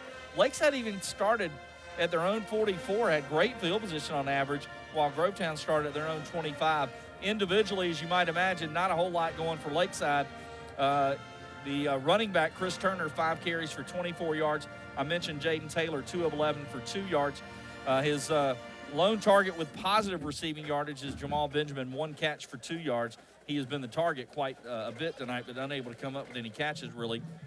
For Grovetown, pretty even between the quarterback and running back as far as the rushing duties. Corey Bryant, 7 carries, 49 yards, and a touchdown. He's also 5 of 10 through the air for 47 yards. And J.Q. Brown, 12 carries for 45 yards. The leading receiver is Bashan Morris. He has got 2 catches for 28 yards to lead the way for Grovetown. All right, so still to come here on the halftime show, we will take a look at our Milton Rubin Chrysler High School scoreboard and our Greater Augusta Sports Council Ray Guy Award punters of the game. All of that still to come. We will take you to break with the sounds of the Grovetown Marching Band as the Warriors lead Lakeside 10-0 on Game Night Live.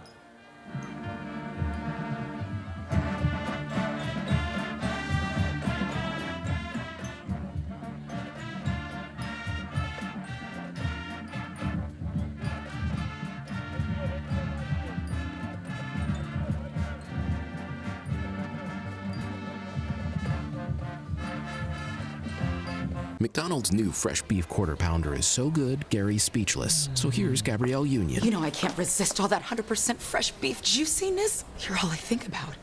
The burger, Gary. The new fresh beef quarter pounder burgers. We are the blood, sweat, and tears of fierce ambition. We are fueled by the impossible, an inner drive that can't be contained. We are the Georgia Bulldogs. So shout, go Dogs, and let the game begin. Now during Ford Truck Month, get 0% financing for 72 months or $11,900 in total savings on select F-150s. 53,000 voter applications called into question just weeks before Election Day. With African-American voters feeling the effects, Stacey Abrams and Democrats are fighting back, leading to a war of words between both candidates. Now, several lawsuits are putting Brian Kemp in the hot seat, with voters demanding answers. Is this an abuse of power, or are Kemp's concerns legit? Is this a matter of voter fraud or voter flawed? What you need to know, Monday at 6 on News Channel 6, coverage you can count on. You're everywhere, got you everywhere, everywhere I roam. Before you start your day, take WJBF News Channel 6 everywhere you go. Watch Good Morning Augusta from 4:30 to 7 at home, online, or on your mobile device. You can plan your day with traffic alerts, weather updates, and the news that matters most to you. It's coverage you can count on. Everywhere I The Western Carolina State Fair is celebrating 50 years of memories, October 19th through the 28th. And this year, there are more memories to be made at the Midway, the Exhibit Hall, and the Arena. With daily entertainment from Sea Lion Splash, the Pork Chop Review, Cowtown USA, and one-man band Mark Dobson. And did we mention we're giving away a brand new car? Make memories Friday, October 19th through Sunday, October 28th at the Western Carolina State Fair. McDonald's new fresh beef quarter pounder is so good, Gary's speechless. So here's Gabrielle Union. You know I can't resist all that 100% fresh beef juiciness. You're all I think about. The burger, Gary. The new fresh beef quarter pounder burgers.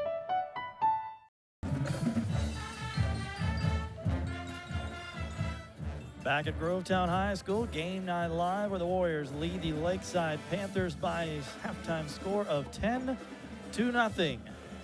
As we get ready for the second half kickoff, still to come, we have our Greater Augusta Sports Council Ray Guy Award punter of the game. Of course, the Ray Guy Award presented every year by the Greater Augusta Sports Council to the best punter in college football. And each week they announce a college football punter of the week. It's something they've been doing this year. And this year, the punter of the week for the Ray Guy Award was actually a local guy, Joseph Charlton of South Carolina. Yeah, and it's awesome that those,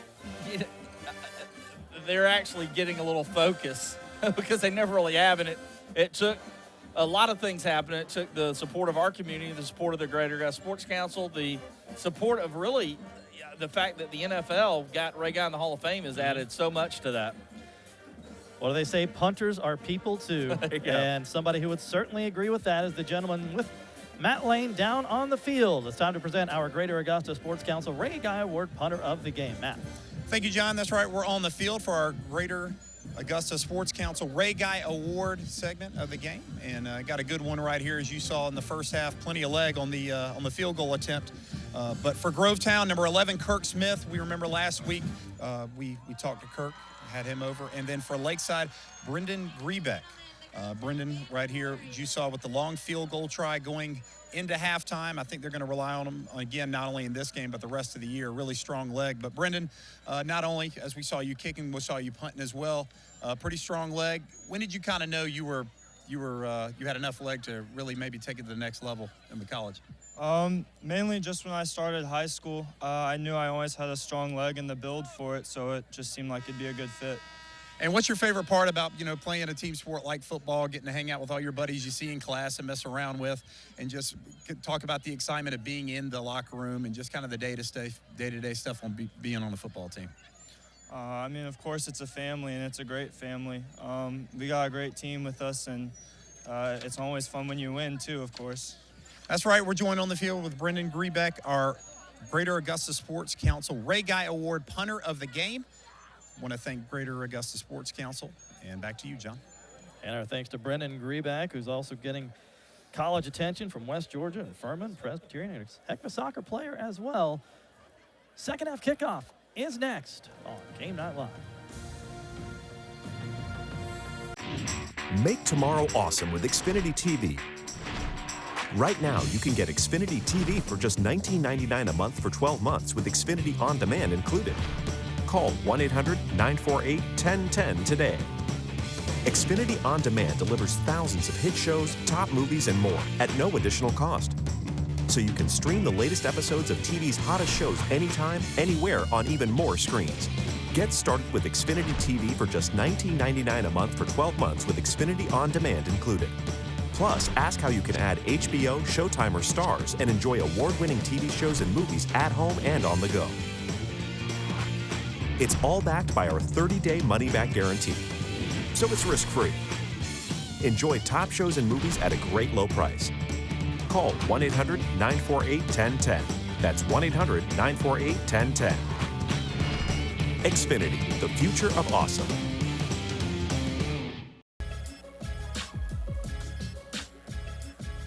Almost ready for the second half kickoff here in Game Night Live. If you missed any of tonight's broadcast of WJBF Sports Game Night Live, you can always presentation every Sunday afternoon at 12:30 over on WJBF News Channel 6. As these two get set to resume, let's take a quick look at our Milton Ruben Chrysler scoreboard, AB. Yeah, a ton of good games going on around the area and some surprises. Let's start with those. Aquinas, unbeaten, having a tough time right now, though. Greene County, who is also a very good team, unbeaten in region play. 22-7, Greene County leads Aquinas in that one. Burke County having their hands full with Baldwin tonight. Baldwin leads 14-7. Baldwin, of course, they knocked off ARC. They beat Thompson soundly. They're trying to beat Burke County. They lead it. Thompson, though, is leading tonight at the half 28-7 over Cross Creek. Washington County, they're struggling a little with Southwest Macon. It's 13-8. Screven County leads Butler 21-8. Westfield on top of Augusta Prep 27-7. Swainsboro leads Vidalia in a big matchup 8-0. GMC and Lincoln County tied at 7. Also, you've got Harlem all over Josie on homecoming night. And by the way, congratulations. a very good friend of mine, Gary Bedingfield, and his wife, Christy, their daughter, won homecoming tonight at Harlem High School, I just found out. South Aiken leads Airport 7-0. You've got Strom Thurmond over Pelion 10-6. Brooklyn Casey leads Aiken 3-0. Barnwell on top of Woodland 21-7. Batesburg Leesville 21-7 over Fox Creek. Blackville held all over Willis Nelco. It's 20-0 there. North Augusta 17-0 over Midland Valley. Also Silver Bluff leading 96. That would be a big surprise. 3-0 there. And a big matchup in Columbia County. Greenbrier leads Evans at the half 10-7 in that one. Good one just up the road in Evans. And before we get this second half kicked off, let's take it right back down to Matt Lane for an Augusta Auto Auction sideline report.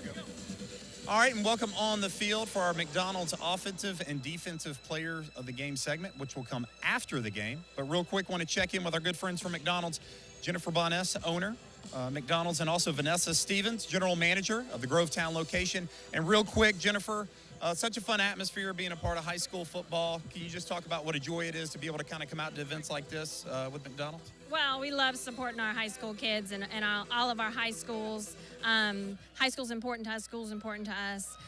We have those flexible hours for those kids.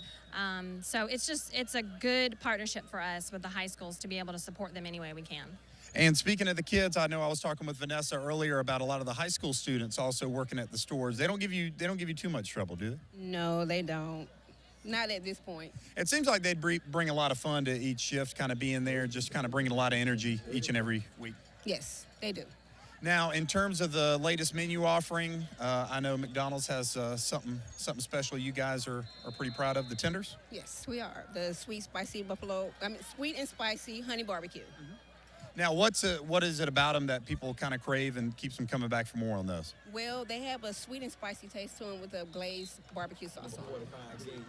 Well, as always, having a lot of fun out Grovetown High School with McDonald's. Again, at the end of the game, our McDonald's offensive and defensive players of the game segment right here on the field. Join us then. Back to you, John. All right, Matt, our thanks as always to McDonald's, with whom we are proud to partner on Game Night Live. And here comes this Lakeside offense that managed just 30 total yards the entire first half and just 1 on first down. Here's a big play. And I believe that is Benjamin. No, it's not Benjamin. Yeah, it wasn't Benjamin. It was a taller kid. Number 8 for Lakeside got that one. That's Andrew May, 6'4", 210-pounder. First time we've called his name tonight. And it's enough for a Lakeside first down up to the 46-yard line. I love what they're doing, though. They're coming out with a no huddle, trying to speed things up and keep this defensive line on their on their heels a little bit. Another good catch, another first down, and then some inside the 40. Where's this Lakeside offense, Ben? That's Hunter Taylor. Yeah. These short intermediate throws, Matt said that's what they needed to do, and that's what Lakeside is doing coming out here. And again, they're speeding it up, no huddle, not giving Grovetown a chance to get set. I really like this game plan from Coach Hibbets and company. See if they can keep it up here as they're trying to get the momentum back. It was the first half dominated by Grovetown. 16 yards on the pickup. And, Turner is met hard at the line of scrimmage. Well, first it was Latrell Walker. Yeah, first it was Jeremiah Williams, and then Latrell Walker came to finish him off. He took 2 big hits on that play. Turner. The Lakeside tailback had a couple of nice runs at the end of half. Missed a couple of blocks also, though, that I'm sure he'll hear about when they watch the game film. Turner still picked up a yard. They'll go back to him here on the near side. Across the 30, 25, out of bounds. And this is definitely the best drive we have seen from Lakeside. Their drives early in the game were they benefited from a penalty here or there, a nice return, but this time it's strictly been the offense and the arm of that young man, Jaden Taylor, who has been on the mark with these shorter passes. 3rd and 1 from the 25-yard line.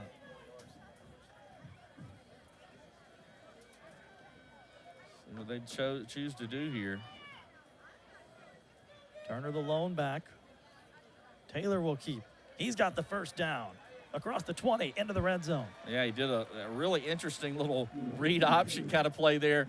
Usually, if the quarterback fakes, the running back follows behind him, and that he just kind of stayed beside him, and then finally at the last minute took the ball himself and ran it for the first down. So really good-looking drive for Lakeside so far. In Grovetown, now all of a sudden they need to get a stop.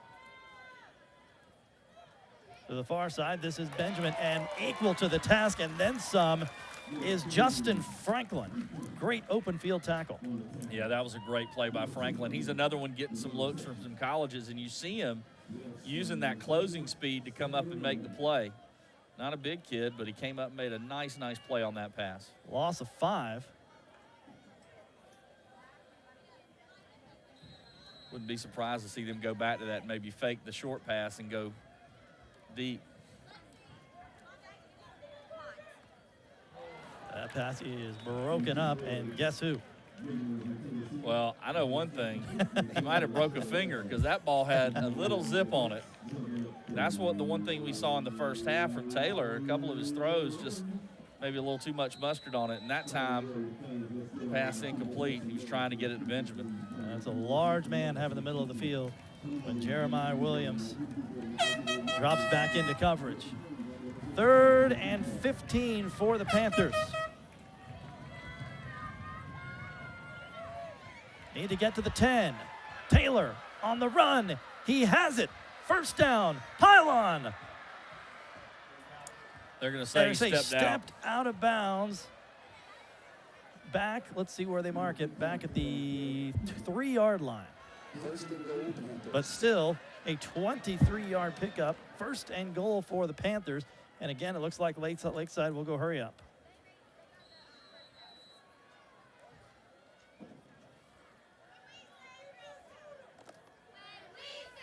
Chris Welch is the back now. And here goes Taylor will keep. And he will be stopped. Latrell Walker and then a host of gray shirts. At the 1, it looks like. Made it all the way out of the 1-yard lines where they'll spot him. 2nd and goal from the 1. And now you have a number of options if you're Steve Hibbets.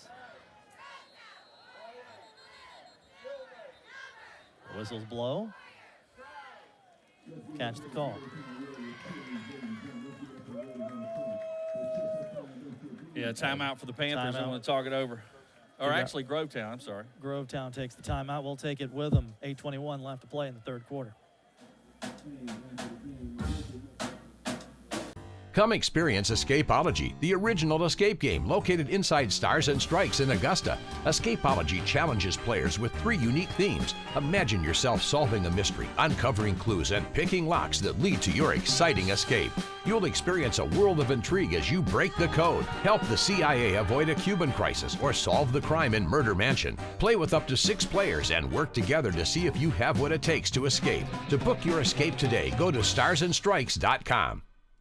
Have you ever noticed that a lot of really good things come in 7s? There's Lucky 7, sailing the 7 seas across 7 continents and seeing the 7 wonders. 7 days in a week, 7 colors of the rainbow, 7 notes in a scale. The 7th inning stretch of a 7-game series. Okay, I think you get it. The point is, News Channel 6 is now on at 7. We're talking local news at 7, weather at 7, all the coverage you can count on. Weeknights at 7. News Channel 6 with John Hart and Dee Griffin every weeknight at 7. 2nd and goal from the 1 for Lakeside. The Panthers have already more than doubled their offensive output in the first half. And Taylor is tripped up and dragged down. It is Jeremiah Williams, once again, his 13th tackle for loss this season. He is just a man-child in there, just so strong, so physically strong. I mean, I wasn't joking about that plane pull. I want to see. I think you might be able to do it. He is just massive in there. And it's not, sometimes you see 6'1", 295, and you think, you know, maybe some fat. I'm not saying he doesn't have a little bit, but he is strong. I mean, just naturally strong.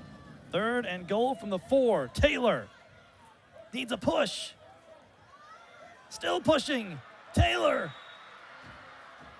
waiting for the signal. Touchdown, Lakeside.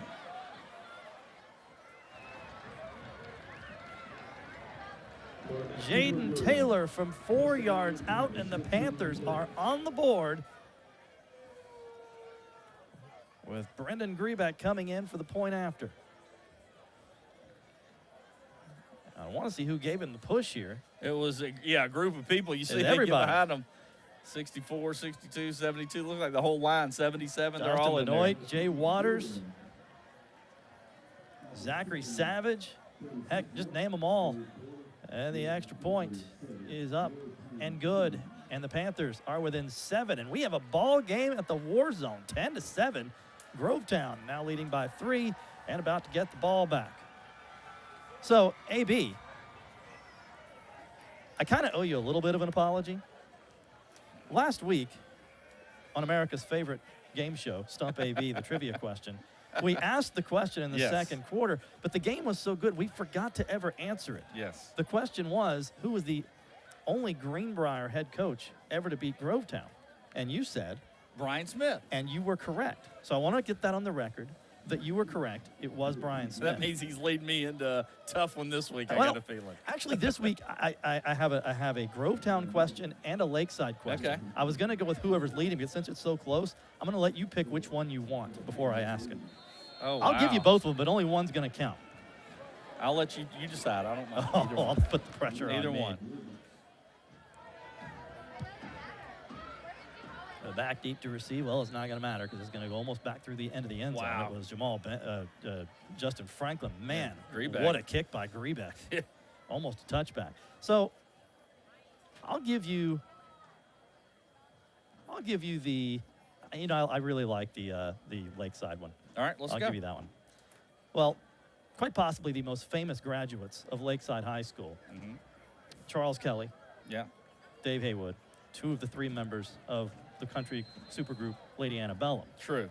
Josh Kelly also, of course, Charles Kelly's brother, Yeah. a great artist in his own right. 1st and 10, Grovetown.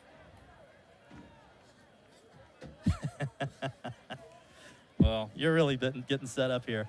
Speaking of set up, they are trying to set up Franklin. He gets away. Oh, what great work by Franklin to get free up to the 38-yard line and keep that play alive. And he wasn't really even a factor last week. Franklin has been a big, big key in this game for Grovetown. He's had a couple of nice plays in the passing game, and there he just reverse field all the way from one side of the field to the other. And, credit Grovetown's guys for blocking for him as well. Ran about 30 yards to get 15 and a first down for the Warriors. So quite a simple question. Okay. Name the other member of Lady Antebellum. Oh, Hillary Scott, I believe. Hillary Scott, I think. We'll get the answer after this play. A lot of people out there throwing things at their television. I think it's Hillary Scott, I'm pretty sure. J.Q. Brown It's on Hillary. first down. I had no idea you knew Lady Antebellum that well. Are you kidding? It is. Of course. Hillary Scott. Wow. I thought I had you on that one. That was too easy. Yeah. All right. I'm a pop culture guy, man. Well. By the way, while you're talking about these famous Raucous Lakeside laughter grads- from No, Matt I'm just Lane kidding. in our ear, by the way. Yeah. Brown picked up 1 on first down. Real quick, while Dave Haywood and Charles Kelly are great, but only one person was picked to give the commencement address at the 10-year high school graduation of Lakeside High School. Gee, let me think. Would it be Ashley Brown? Do I get credit for that one? Only because they wanted somebody from the first graduating class, and they couldn't get in touch with the other guys, I think. It was a big letdown because it went from Vince Dooley, Billy Payne to me. Oh, goodness. They were from the other schools. It was a really big letdown that night for the Lakeside folks. Meanwhile, the Warriors are driving here, 1st and 10 at the 46. Yeah, they've had some famous ones, though. Nathan pointing out Reese Hoffa, the Olympian, but also Keith Robinson, an actor who's been in a bunch of movies, actually got a Grammy Award for his work Dreamgirls in was Dreamgirls. his, yeah. Yep. Made Right. his money as one of the Power Rangers. He was the Green Power Ranger in the Power Ranger TV show. And he was also in Fat Albert and a couple other movies. Keith and I were real good friends. He actually went to the University of Georgia. So he's a smart guy. And that's where he really decided to focus full-time on his music and acting. He started music and then became an actor. As Bryant slips there. And we got ourselves a game, though. Lakeside really, after 30 total yards in the first half, they go 65 yards on the first drive to get right back in this thing. And Grovetown here trying to answer. And up the gut for about 4 yards. Walker is goes like Walker. a battering ram in there. Last year, again, there were some times where they had Williams in the backfield. I know they use him on defense. I'd love to see him back there. Yeah, that's sort of like Screven County did with C.J. Wright, their big defensive tackle. We might be the first football broadcast ever to reference Lady Antebellum and Dreamgirls in the same broadcast.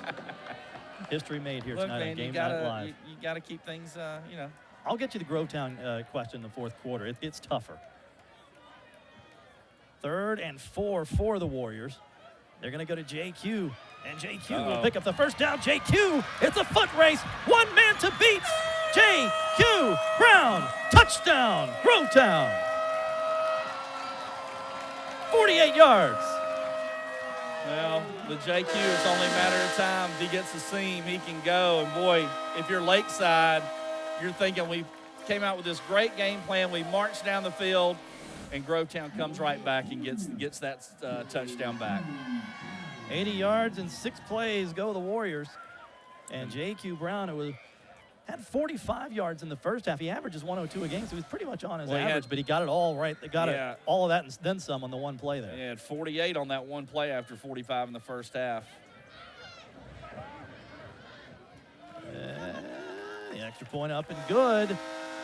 So your score with 4:49 left to play in the third quarter. Grovetown has extended the lead back to 10, 17-7. And with that, let's take another look at our Milton Reuben Chrysler High School scoreboard.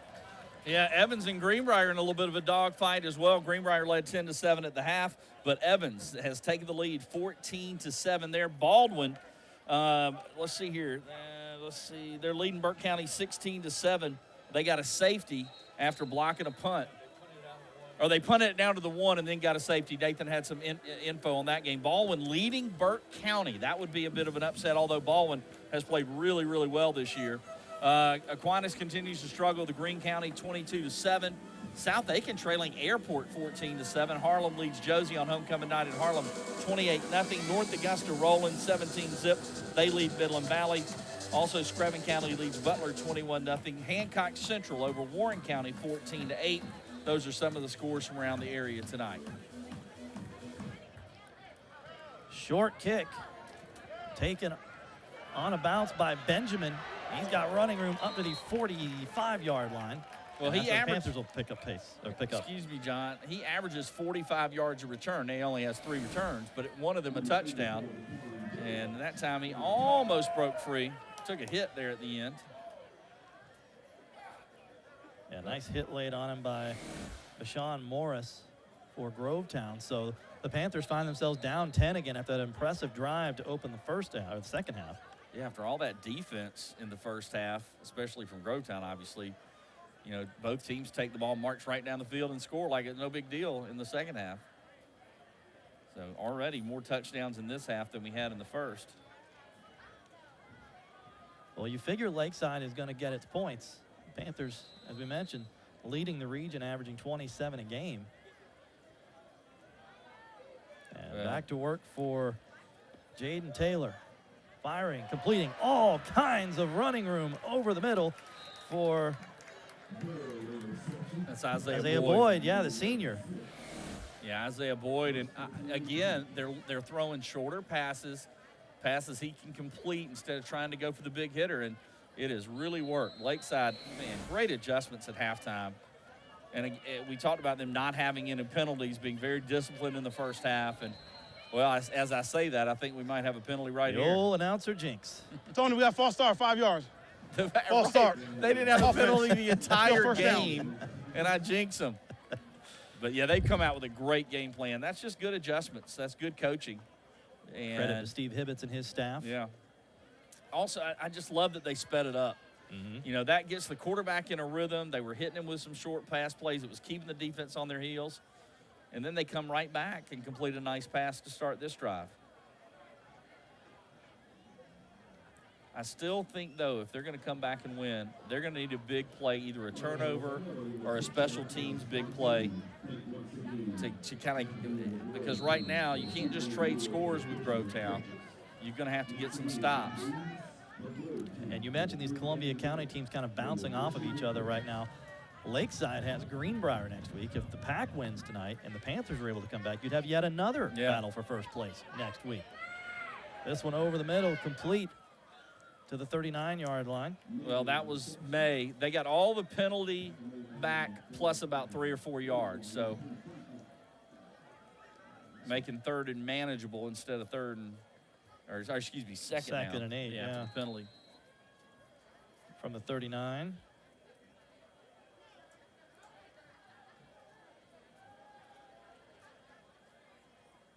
May is a huge target, 6'4", 210.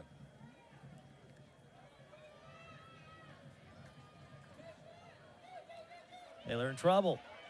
Running for his life. Down he goes at the 40-yard line. Good pursuit by Grovetown. Smart play. Simeon Barrow jumped right into the passing lane. They had a screen set up to May. It was wide open. Taylor, though, elected not to throw it because Barrow stepped right in the passing lane. Watch on the replay. He's wanting to go right on this screen pass. You ask where he's looking, and Barrow just got in his way, and he couldn't make the throw.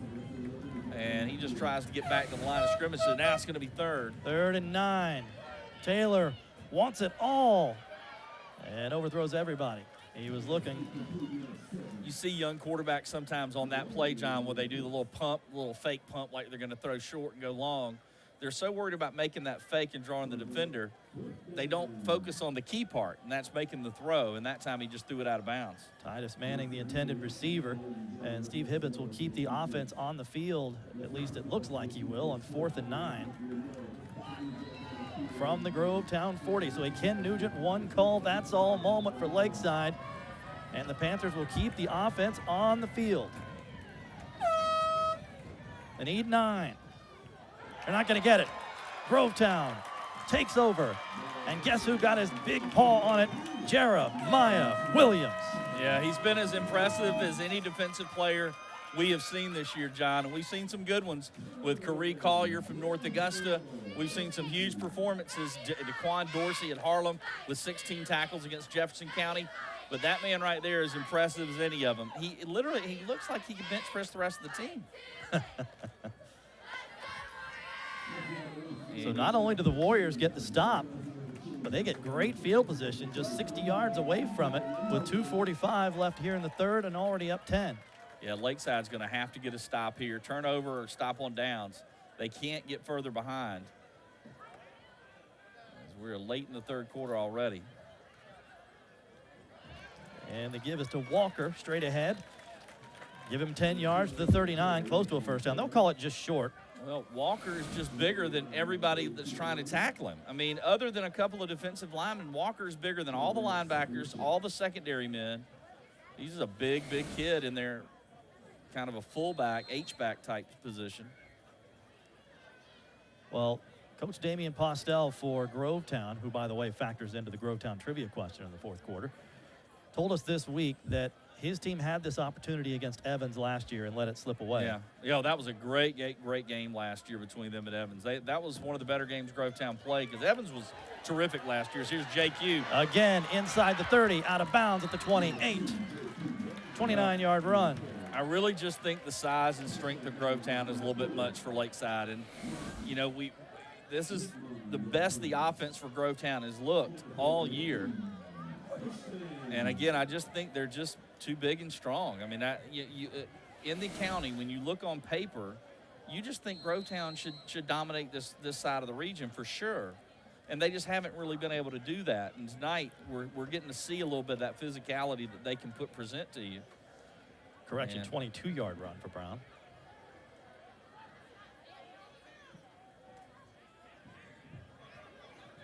That's Tyler Mullins. First time we've... Yeah, the Greenbrier transfer will take it inside the 20, out at the 16.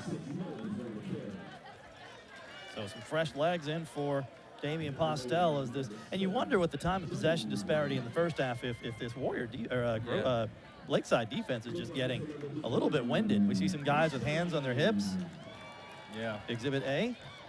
Yeah, you're right. I mean, they over 16 minutes in the first half that Grovetown had the football.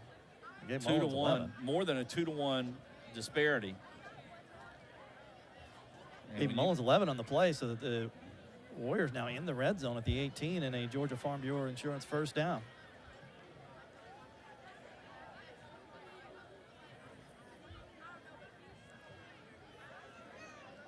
Brown.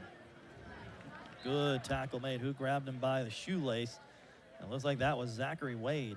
Yeah, nice play by Wade to come from the defensive end spot and close down on that play and make a nice tackle. Gave him 1. Second and 9 from the 17. 82 seconds, and his clock ticks under that now in the third quarter. Yeah, we were talking about JQ being recruited by some schools in the MAC, Kyle Bryant as well, and possibly going to play in that conference. There are 3 players right now from Grovetown's team playing at Ball State for Coach Mike New. Former head coach of the Augusta Stallions. That's right. Arena League team here back in the day. He was a great quarterback at Ball State. Now he's the coach there, and they're an up-and-coming team. They're getting a lot of notoriety for being, you know, they might be the best team in the MAC. But you've got Justin Gibbs, the outstanding receiver from Grovetown, Varenzo Holmes, a defensive back, and one other player, I think a linebacker from Grovetown also. I think they're all there at Ball State right now. And you know who's really happy you just said that Ball State might be the best team in the MAC? Who's that? Proud Ball State alum Zach Hughes back Oh, at there you Television go. Park. Well, Mike New's a great guy, and you could tell when he was here, he's just got an offensive mind. And Walker still on his feet. He spent some time in the NFL with the Saints as well before getting that Ball State I'm not job. going to hold that against him, though. That might be the fall. Well, it was a flag down, so we're going to stop the clock with 19 seconds. Let's catch the call from Stephen Billman.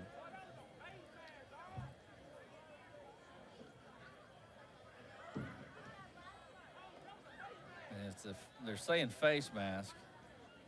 That ball, personal foul. On the offense, No. number 15. 15-yard penalty. 4th down. Personal foul. That's after, That's that's a dead huge ball. penalty against the Warriors. And quickly, let's head down to Matt Lane for an Augusta Auto Auction sideline report.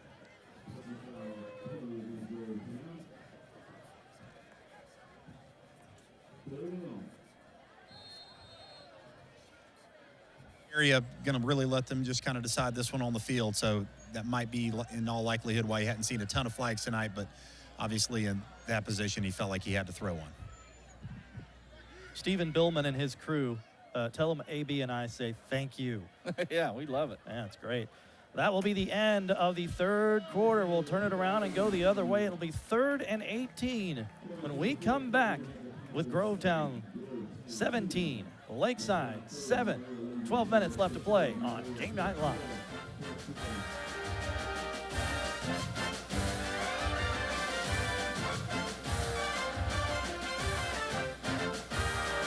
I got hurt in a car wreck, and the insurance company's offer was way less than what I deserved. I'm attorney Ken Nugent. The math is simple. Car wreck plus 1 call means we're gonna fight for the money you deserve. I made 1 call, and in my case, that equaled $400,000. 1 call, and I got over $925,000. Now, I can't guarantee you that much, but if you've been hurt, call me. 1 call, that's all. Call 1-800-CALL-KEN. Frightened of your high truck payments? Ghosted on credit approval? Or bludgeoned with a gruesome trade offer? Well, right now, all fears are Milton Rubin Ram Dodge Chrysler Jeep. During Ram Power Days, save up to 30% off MSRP. That's up to $12,000 off new 2018 Ram trucks. These deals are real. No tricks, just treats for you. With up to 30% off Ram trucks and no payments until next year. At your whatever it takes dealer. Milton Rubin Ram Dodge Chrysler Jeep. Crybaby.com. Click, click. We are the blood, sweat, and tears of fierce ambition. We are fueled by the impossible, an inner drive that can't be contained. We are the Georgia Bulldogs. So shout, go Dogs, and let the game begin. Now during Ford Truck Month, get 0% financing for 72 months or $11,900 in total savings on select F-150s.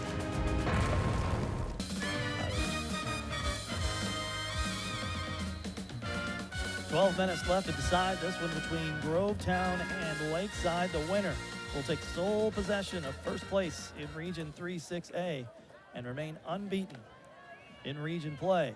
3rd and 18 from the 28. Need to get to the 9, going for it all. It is a touchdown! Bashawn Morris. Wow. 28 yards. That's a backbreaker if you're Lakeside. You had him stopped. they go deep and you let the receiver get behind you. You can't do that. And Morris, he has been real impressive the last 2 weeks. Corey Bryant's 4th touchdown pass of the year. And Grovetown takes control of this one, 23-7.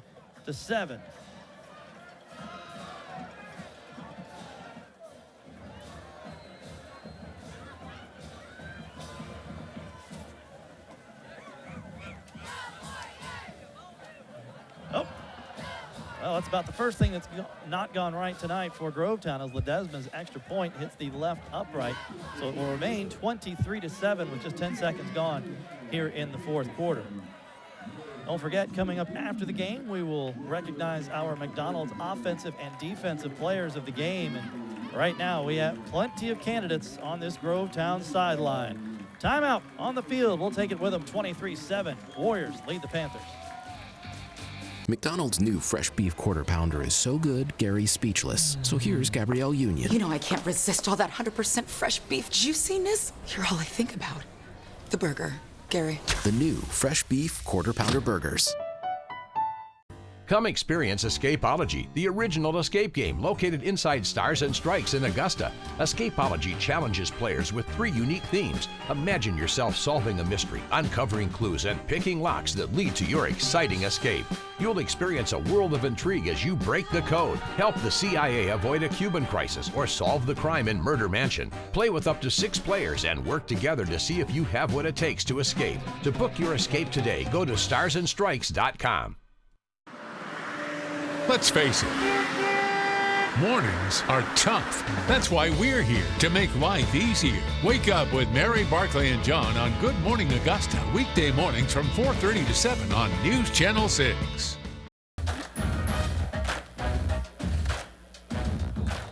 Fans, don't forget, coming tonight at 11:35 over on WJBF News Channel 6, the only 30-minute program in the CSRA dedicated to high school football Friday night, with all of your highlights and scores from around the area. Brendan Robertson and the aforementioned Zach Hughes back at Television Park. A lot of big matchups tonight and a lot of good finishes. We'll get to some of those scores on your Milton Reuben Chrysler scoreboard here momentarily, but first things first, Panthers need to strike and need to strike quickly if they're going to get back into this one. Well, absolutely. They don't have time to, mess around. They need to get points. That's what they need on this drive. They got to get points. This is Boyd, and he'll give the Panthers decent field position up across the 35. Because of that miss, it's still a 2-possession game, but it's going to require 2 touchdowns and 2 two-point conversions. So they've got to score quickly. They'll place it at the 33. And the problem, even if they score like we talked about, that defense has been on the field so much this game, they seem to be worn down, and something they didn't do in the first half was give up big plays, and they gave up several here in this half. Well, through the first 3 quarters of play, Grovetown had the ball 21 minutes and 50 seconds out of the 36 total minutes. And down goes Taylor, and this sack made by Simeon Barrow. That'll be his 8th of the year. Well, that was a scary situation because that could have been really ugly. Taylor at the last minute ducked, and it's tough. And and I know you can see the right tackle for Lakeside's got his head down. He knows it's one-on-one, him and Barrow, and on that play, he just simply got beat. Loss of 7. Brings up 2nd and 17. Taylor again in trouble, and he's going to go down again. And this is going from bad to worse as this Grovetown defensive line is simply taking over. And yet again, it was Simeon Barrow. Well, that time Kyle Bryant. Barrow came in late. Bryant gets there, Barrow gets there, and Williams. I mean, all three of them. Wow. Yeah, I mean, and I got a news for you. The 4th guy isn't that bad either. We saw him last week make several big plays. Number 50 is the 4th guy. That's Jamarvian Fraley. And, I mean, that defensive line right now is flexing their muscles. 3rd and 25. Grovetown is playing to their potential tonight. There is no doubt about it. Panthers need to get to the 44-yard line, and that's not even going to get close. Incomplete at the 25.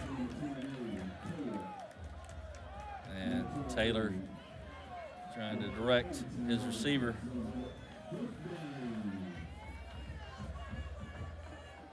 So the Panthers will be forced to kick it away, and this Grovetown team now can probably start working J.Q. Brown and eating that clock. Yeah, if you're going to work the clock, he's a good one to have to do it. And yeah, that defensive line on that possession just showed why they're one of the better ones in the state.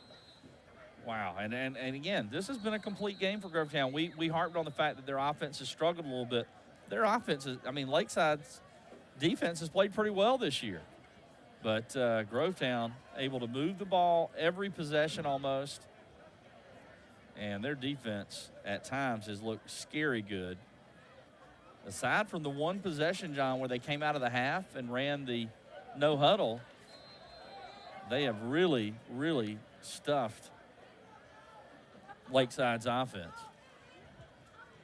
And the Warriors are going to have great field position at the 47-yard line as the punt is caught by Tyler Mullins.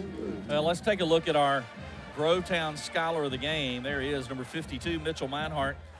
We told you Lakeside's Tony Jenkins. Well, Mitchell has a 3.3 GPA. He tore his ACL in the spring playing lacrosse, but he rehabbed it and was back before the season started. And he does plan to go in the medical field. Maybe he healed that leg up himself. I don't know. Mitchell Meinhardt, number 52 for Grovetown, our Scholar of the game for the Warriors. Physician, heal thyself. So I would expect a healthy dose of J.Q. Brown and Latrell Walker. Yeah, I don't think there's any doubt about that. This has been a really good performance by Grovetown tonight. And, you know, Lakeside, hey, they're not out of it. They're just 2-1 in region play, but they're going to have to regroup if they can't do something, you know, by some kind of miracle and come back and win this thing. They've got to regroup because they face a really pesky Greenbrier bunch who gave Grovetown fits last week. Mm-hmm. And right now they're giving Evans fits. It's a close game over there. Last I heard, Evans was up 13-10 in that one. I said at the beginning of the year, though, when all four of these teams, it really, truly, on a given night, it's a coin flip. I think on paper, I don't think there's any doubt Grovetown is the favorite. But they've kind of played down at times to their competition, but not tonight. This Grovetown team has come out and played physical. They've played tough. They flexed their muscles with that strength up front. And they've gotten a few big plays as well. They will throw, and it is complete to Morris. Yeah, Morris has emerged as one of the better receivers that we've seen this year. He doesn't have the numbers because they don't throw it quite as much. 12 yards and a first down on that, and the clock will start moving once they move the chains.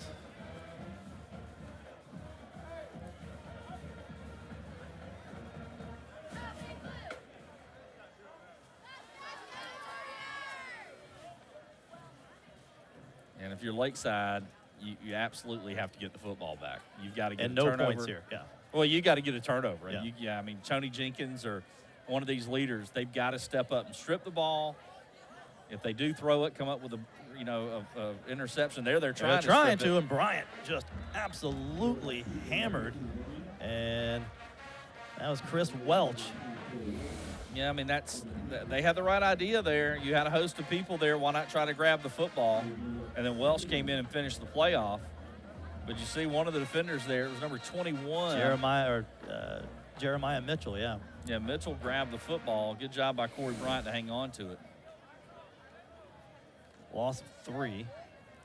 It's just like I said, other than that one drive, the momentum has been in Grovetown's favor the entire game. Even on the one long kickoff return Lakeside had, Grovetown sort of stole momentum with the hit. And here goes Bryant. In a play that they got good pressure, forced him out of the pocket, looked like they had him. Instead, he breaks it for a nice run.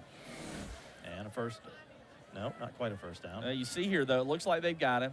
And then even on the end, it looks like a player's coming up, but he just took a bad angle. You can't let the quarterback get to the outside of you there coming up to make that play. You've got to take a better angle. Picked up 11. It'll be 3rd and 2. I would be stunned if this is not 2-down territory for Grovetown. Oh, yeah, I think for sure. Here on out, probably. Well, Lakeside's first got to stop him on 3rd down to force the 4th down. Bryant in trouble. Oh, great and play. A nice play. That was Holloway, and Holloway is the player who missed the tackle on the last play, Daniel Holloway. He is the player that missed the tackle on the last play, but he comes up and makes the play there. Loss of 2. They'll bring up 4th and about 4. Let's see what Damian Postel draws up here. Lakeside, essentially, you could make the argument this is it. They've got to get off the field here and get the ball back. There is 7:11 left to play, but Lakeside has struggled to move the ball. And option for Brown. First down. Here he goes. Brown, ball game, touchdown. Well, that just about does it there, folks. And this has been the most complete game Grovetown has played all year long, and it's not close. 31-yard touchdown run by J.Q. Brown.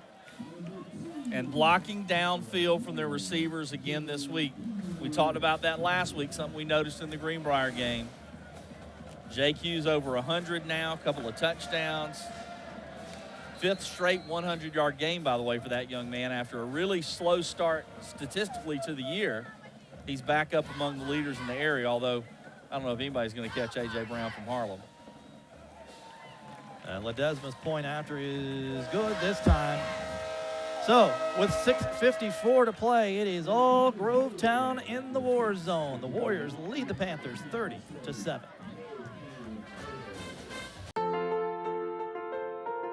What does it mean to give your best? For us, it means mentoring our youth and providing them a brighter future. The Giving Your Best partners are so proud to honor volunteers who give their best to our community. Do you know someone who gives their best? Nominate them for a Giving Your Best award at WJBF.com. Giving Your Best is brought to you by Solvay Specialty Polymers, South State Bank, University Healthcare System, and News Channel 6.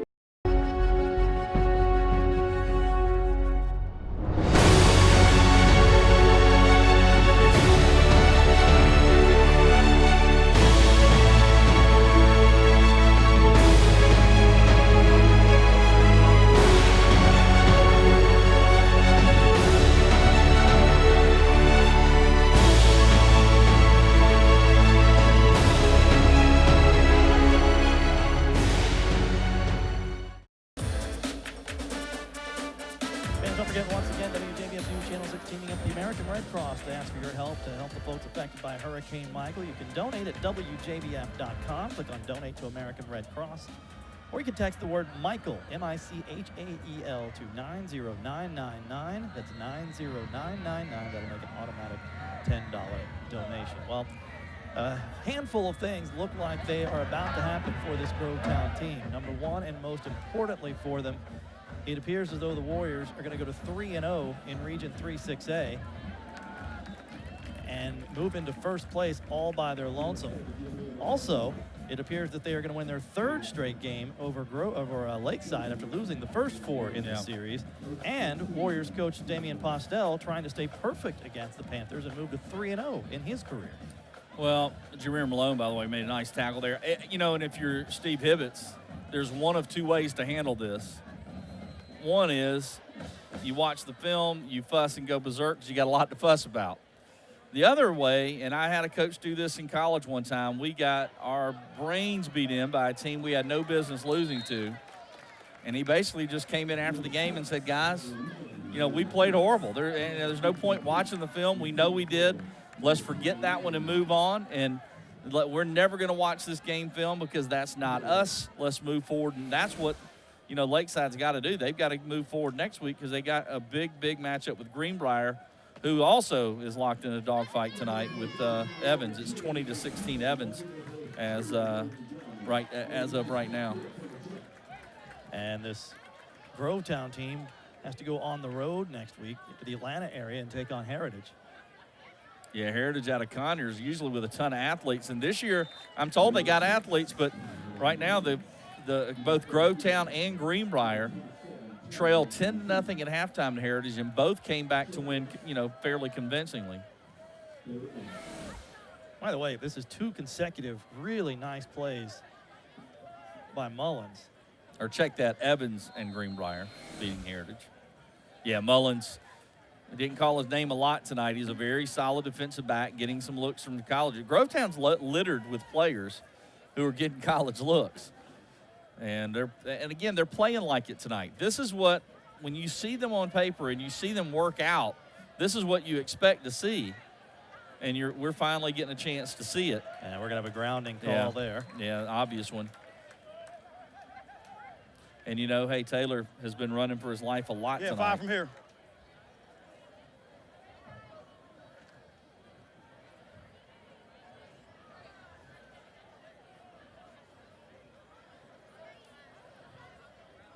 Well, since Grovetown's running away with this one, would you like the Grovetown trivia question? Let's do it. The Grovetown trivia question, as we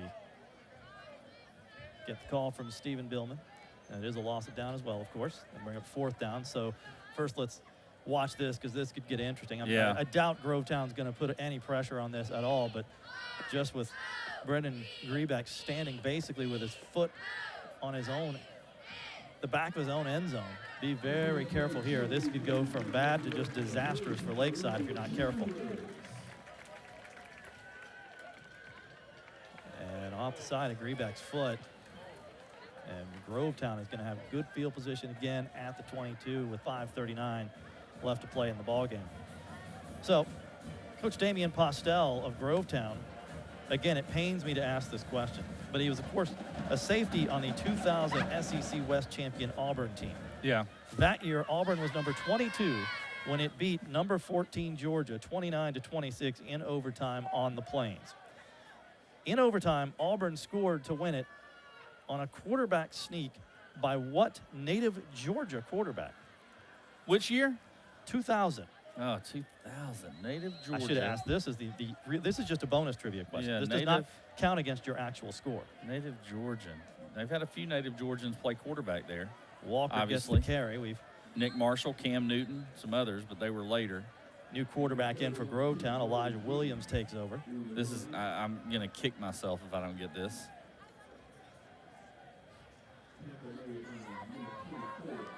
Apparently Lakeside, some fussing going on amongst the Lakeside folks on the sidelines.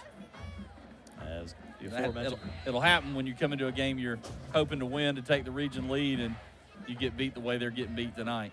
Well, they got to keep it together because there's still a lot for this Lakeside team to play for going forward, including playoff positioning and possibly hosting a playoff game if they can win next week as Brown. John, you stumped me on that one. Really? Yeah. Can't think of who it was. I'll tell you what high school he played at. Oh, yeah. If you give me the high school, I may be able to get it. Well, what's my name? Hart County? Yes. Was he Hart County? Yes. Oh, my God. I don't know. I can't think of it. After Damian Craig, before, obviously, Newton and Marshall and all the other kids. Hart County, I'm just thinking I don't remember any great. All right, who was it? I don't know. Nathan, do you know? Nathan Edwards, our resident fellow Georgia fan in the booth, statistician. 2000 was Florida State was really good then. That was Chris Winkie and have some motion. Peter Warwick. This game was part of a 3-game stretch for Georgia that year. Losses to Florida, Auburn, and Georgia Tech that basically sealed the deal that Jim Donnan would be fired at the end of the season. Oh, man. That is correct. Nathan asking if it was the same year that Georgia tore down the goalpost after beating Tennessee. Yeah, this was going to hurt not knowing this for sure.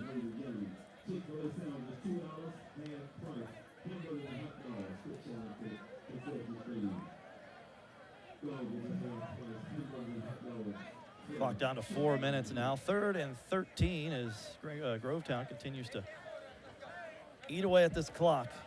And again, get some playing time for some of the younger guys in there. That person does not exist on my Grovetown roster. Hold on, let me consult my other Grovetown roster. Here you go. Got one for you right there. Oh, thank you, sir. So that carry was courtesy of Dion Bean, junior running back.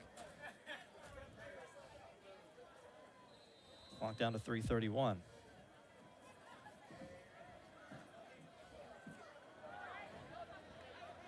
Well, what a night this is going to be for Grovetown. This Warrior program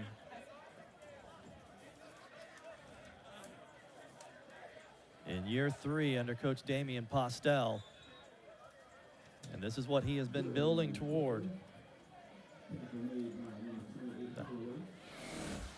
And he said it this week. And he didn't want to put too much pressure on his guys for this game, but you could just tell if they can get through this one, they know all of their goals are ahead of them. It'll be a turnover on downs here, but they can almost start to celebrate here at the War Zone. Yeah, dominant performance. They're easily their best performance on both sides of the ball all year. There was Coach Postel. Again, stay tuned after the game. We'll be awarding our McDonald's offensive and defensive players of the game from this Grovetown squad. And you Grovetown fans want to relive this one, don't forget the encore presentation of Game Night Live this Sunday, 12:30 over on WJBF News Channel 6. As the Warriors look like they have called a timeout, didn't have the right personnel on the field, it appears.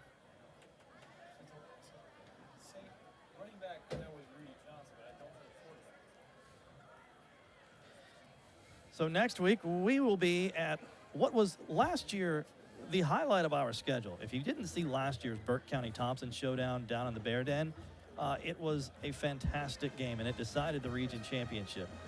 This year, the Burke County Bears repay the visit, and we will be at the Brickyard 1 week from tonight for the highly ranked Burke County Bears taking on those Thompson Bulldogs, as that rivalry is renewed in one of the matchups that we circle on the calendar every year when the Game Night Live schedule comes out. Game Night Live 1 week from tonight. Burke County at Thompson.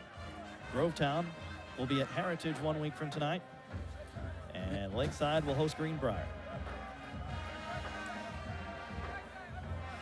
Yeah, sorry I left you hanging a little bit there, John. We're in a deep discussion trying to figure out I've ignited offensive quite a and debate over defensive here. players of the game. Yeah, there's so many guys to pick from. And Lakeside also getting some carries in for some of the younger guys. It's Evan Hutchinson, a sophomore running back.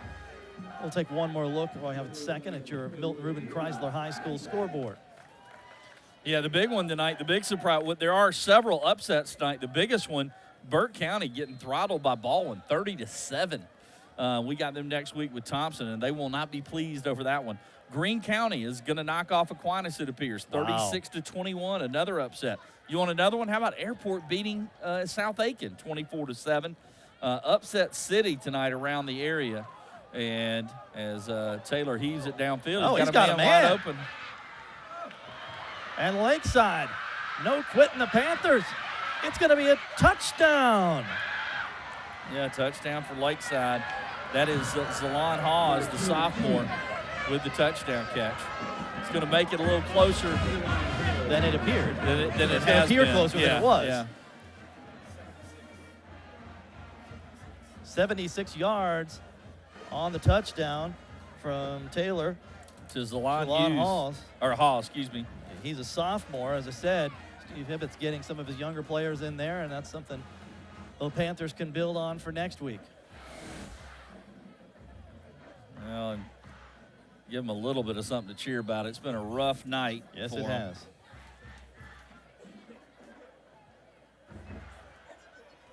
And the extra point is good, so that'll make it 30-14,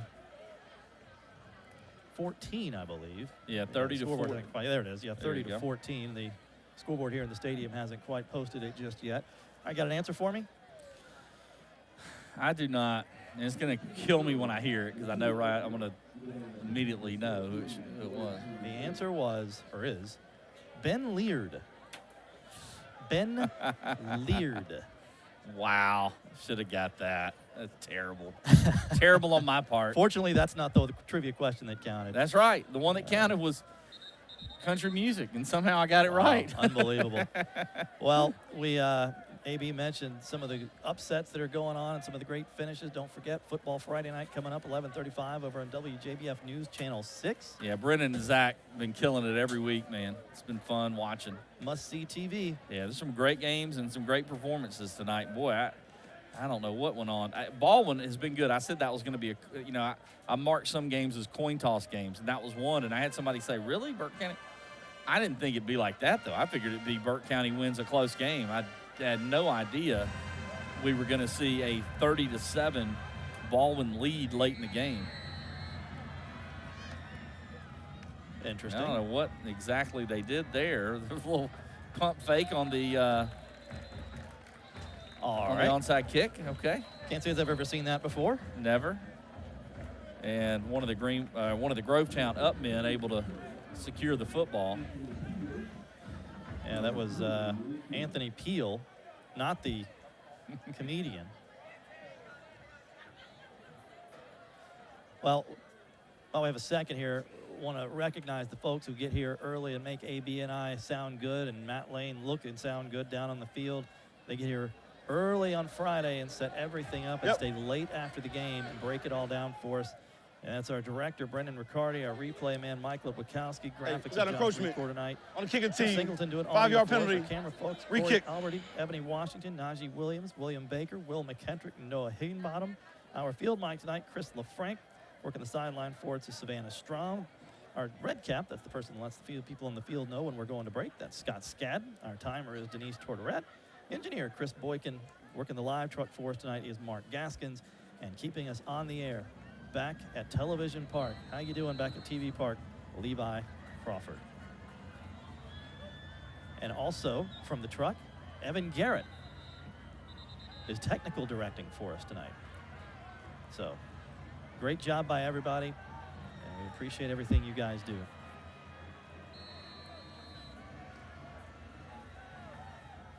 So after the penalty, Lakeside will be forced to kick it off again. They'll go onside. And they got it. They got it. Almost had it running with it. Could have been 6. Panthers will have it at the 42-yard line. Yeah, that's Holloway. So the Panthers not going gently into the night. 2 possessions down. That was a great onside kick by Grebeck. Well, he has been a bright spot for the Panthers here tonight. Yeah, they're marking it. You can't move, you can't run with it, so it's where he caught it. I thought he caught it at the 46. They backed him up to the 50. Yeah, big penalty. Yeah, Nathan's pointing out. If they throw a big play here and score and go for 2. Hey, you know what? Stranger things have happened. Stranger things have happened, but not much stranger. Down 30-7 with 5 minutes left and dominated the entire game, and I don't know. There was a bowl game last year. Something very similar to this happened. I want to say it was the TCU. It's not going to work. It does stop the clock. Yeah, trying to get the little screen pass. Might have been better that was incomplete. Have you guys settled the debate over the McDonald's offensive and defensive players of the game, or do I have to separate you guys? No, it wasn't a debate in any way. Like you said, on offense, I think we kind of had it pegged. On defense, I was trying to decide how tough we wanted to make Matt's job. And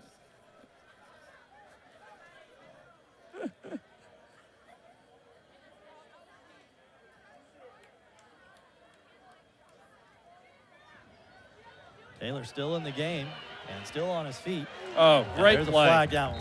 And what a play made Simeon by Barrow. Simeon once again. Simeon Barrow. Remember that name, folks. He is only a junior, by the way.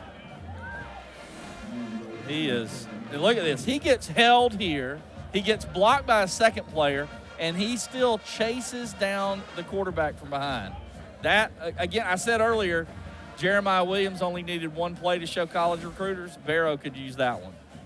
Wow, nice play.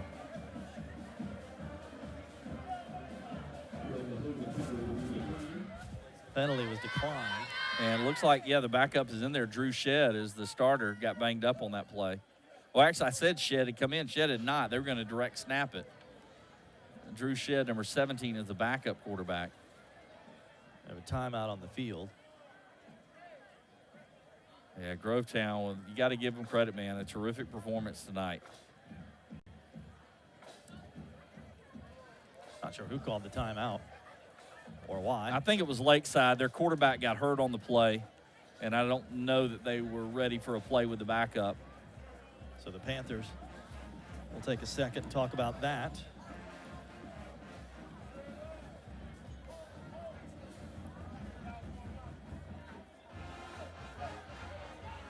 Yeah, Corey Evans, the defensive coordinator for Grovetown, has got to be pleased with the way his kids played tonight. They did give up the long score just now, but other than that, it's been a really, really good performance. And he's got something to work with now. Don't get me wrong, but tonight they played really well all year. The offense, though, is what was great tonight. And you know, this happened last year. Grovetown made a quarterback change last year after a few games and went to Jamar Bigham, and the offense just really clicked a little bit. And boy, tonight they really look good. Well, Lakeside has gone to Drew Shedd, as you mentioned, the backup quarterback. Well, coming into tonight, he was 3 for 4 on the season with a touchdown pass. He came in last week and went 2 for 3 in mop-up duty in the blowout win over Alcovey. That game was played on a Saturday, if you'll recall, Saturday afternoon, because of being postponed for Hurricane Michael. We had several Saturday games. We had a Monday game. Washington County and Dodge County played on Monday, and you wonder if Washington County had to kind of shake off the cobwebs because they struggled tonight with Southwest Macon. I think they're going to get the win, but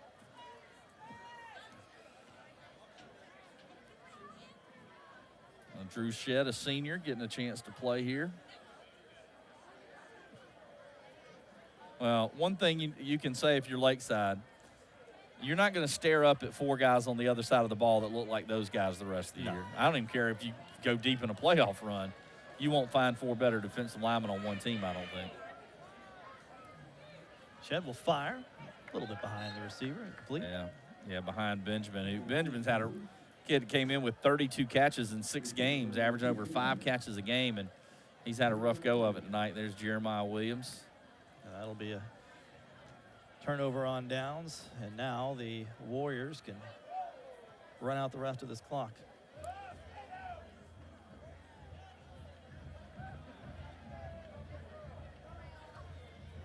Yeah, I would imagine that's exactly what we're going to see happen.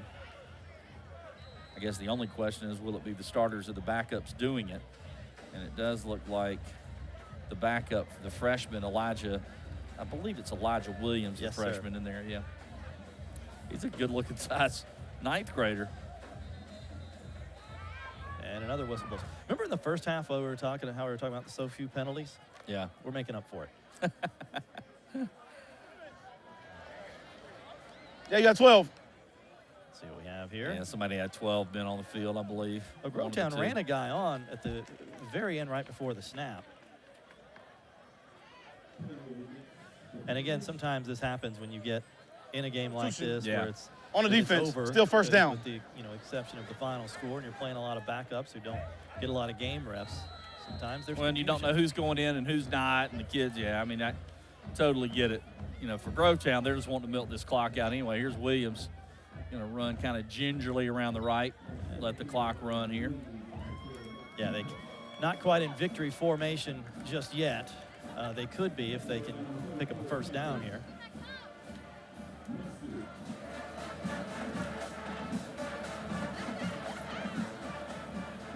And there's the big man.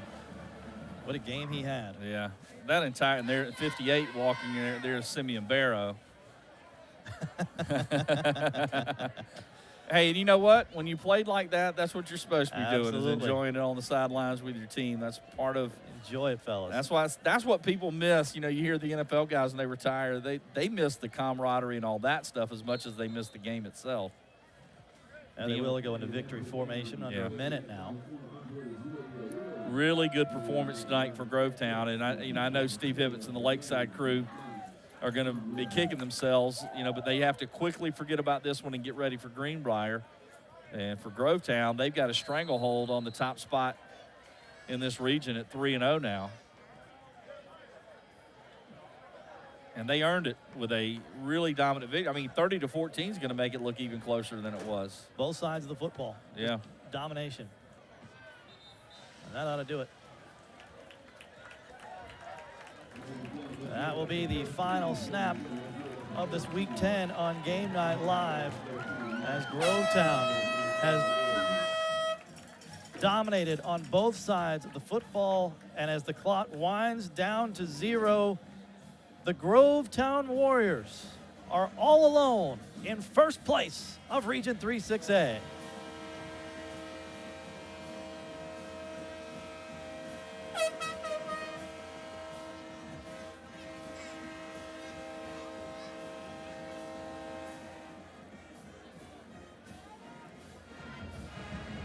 Warriors win it, move to 3-0 in the region. Lakeside drops to 2-1 and a game behind in the region.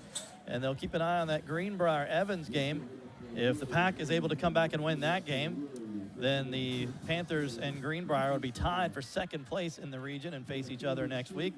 But Grovetown's going to go to Conyers and face Heritage next week as the top dog in Region 3-6A. And Matt Lane is standing by on the field with the victorious coach of the Grovetown Warriors, Damian Postel. Matt. That's right, John. Coach, terrific game, 30 points. Got to be happy with the way the offense played tonight. Yes, we executed like we should have in the first half, and came out second half and was able to see some things that we saw earlier and execute and do well in it. A lot of excitement, but really the defense almost stole the show tonight, even though you put up 30 points. Completely dominant. The defensive line couldn't have looked any better. Yes, sir. We push those guys each and every day at practice, so those guys always come up and show on Friday nights what they can do, and that's why we feel like they're one of the best in the CSRA. Terrific game tonight. It almost seemed like they played as well as they can play. How are you going to regroup and get these guys back up for a game next week? Well, we on the road to Heritage, so we got to be prepared. It's on their turf field, and we're not used to it a little bit. We only have one game on turf, so we just got to get our guys ready and prepare to play another Friday night on a region game. So, congrats, Coach. Back to you, John. All right, Matt Lane, thank you for that Augusta Auto Auction sideline report. Now, Matt will go track down our McDonald's offensive and defensive players of the game. AB, what a night for Grovetown, not only to do it, but to do it under the bright lights of Game Night Live. We'll get your thoughts on that after this. Your final score, the Grovetown Warriors 30, the Lakeside Panthers 14. The Augusta Sports Council not only presents the Ray Guy Award to the Collegiate Punter of the Year, they also recognize our local high school punters every week during WJBF TV's Game Night Live. The Augusta Sports Council also hosts events such as Ironman 70.3, the Augusta University Half Marathon 10K and 5K, the Games Awards Banquet, and Nike Peach Jam Basketball Tournament. For a complete listing of all their events or to volunteer, visit AugustaSportsCouncil.org. We are the blood, sweat, and tears of fierce ambition. We are fueled by the impossible, an inner drive that can't be contained. We are the Georgia Bulldogs. So shout, go Dogs, and let the game begin. Now during Ford Truck Month, get 0% financing for 72 months or $11,900 in total savings on select F-150s. Post-game show continues here on WJBF Sports Game Night Live. Time now to award our McDonald's offensive and defensive players of the game. With that, back down to the field, and Matt Lane. Thank you, John. That's right. We're on the field for our McDonald's offensive and defensive players of the game. Jennifer and Vanessa from McDonald's join us on the field once again. Terrific game here in Grovetown. The Warriors kind of rolling this one over Lakeside. First off, I want to hand out the offensive player of the game, going to none other than J.Q. Brown, over 150 yards, 2 touchdowns on the night, a couple of exciting runs. J.Q., a lot of excitement, really more so almost seemed like in the second half on the offense. Obviously, y'all had the win at halftime, but can you talk about the second half and how you guys really pressed to the floor? Well, our defense was playing good the whole game, and it only took our offensive line to get started, and I got on to them in the second half, and that's when they started blocking and opening it up for us. Well, speaking of defense, we were joined by probably the biggest player in person in this place. I'm looking around. I don't think anybody's bigger than he is. Jeremiah Williams, representing actually the defensive line. They are our defensive players of the game. The entire defensive line played out of this world tonight, led by Jeremiah Williams. And it seemed like each and every play, whether it was a run for Lakeside or a pass, you guys were all over the ball. That's what our main focus was this week, trying to shut down what they call the best offense in the CSRA. You guys really felt like this game really kind of played up to that potential we've been hearing about all year. How are you guys going to be able to do it again next week after such a great performance tonight? Next week, we're going to go back, same as every week that we played in region, go hard, play every team, like I said, every other game. Jeremiah Williams accepting the award on behalf of the entire defensive line, our McDonald's Defensive Players of the Game. Just a terrific game here in Grovetown as they roll in this one over Lakeside. This has been our McDonald's Offensive and Players of the Game. Back to you, John. All right, Matt, and congratulations to JQ and that entire Grovetown defensive line. Yeah, Simeon Barrow, Jeremiah Williams, Kyle Bryant, and Jamarvian Fraley and Latrell Walker as well as they win it as a collective group. So we'll get your final thoughts, AB. Again, what a night for this Warrior program, not only to do this, but the way they did it and on television. Well, a lot of people talked about this region and said, you know, even if the 4 teams win, will they be able to win a playoff game? The one team that is built for that in this region to me is Grovetown. That defensive line, Coach said the CSRA, it's as good as any in the state, I think. And if their offense executes and plays the way they played tonight, they're a dangerous team, and they're, you know, like I said at the beginning of the year, on paper, they were the favorite to win the region. I told everybody I thought with Demekus Taylor leaving Evans especially, I thought it gave them the front-runner spot, but they had not played like it all the time this year. But tonight they put everything together, the offense, the defense, a complete team effort. And if you're Lakeside, I really honestly think this is one of those, you just throw out the game film, let's go to Greenbrier, and let's play like we know we're capable of playing. Well, it'll be a celebration for sure tonight for these Grovetown Warriors, and then they will get ready to go to Heritage next week, where they go from being the hunters to the hunted now in this region. And we will wait to see what happens. So many things can happen in these last 3 weeks of the region play. But in the meantime, we'll tell you that next week we will be in Waynesboro. In Thompson. Yeah, the Brickyard. For the Burke County Bears, taking on the Thompson Bulldogs. That's 1 week from now on Game Night Live. Don't forget, I'm sure a lot of Grovetown fans are going to want to relive tonight. You can do that. The encore presentation of Game Night Live coming your way this Sunday, 12:30 over on WJBF News Channel 6. You can start your Sunday football viewing that way. And, of course, football Friday night coming up at 11:35 over on WJBF News Channel 6. Brendan Robertson and Zach Hughes with all your scores and highlights from Week 11 of the high school football season. 30 minutes of highlights, 11:35 over on WJBF News Channel 6. Once again, your final score, the Grovetown Warriors 30, the Lakeside Panthers 14. We will see you next week from Thompson. For now, good night from Grovetown.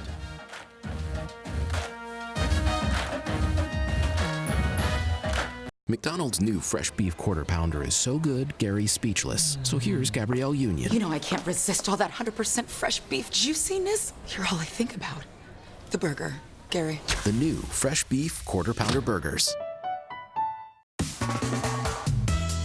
You can buy your next vehicle at Augusta Auto Auction, just like the dealers. Augusta Auto Auction has sales every Thursday night, and the public is welcome.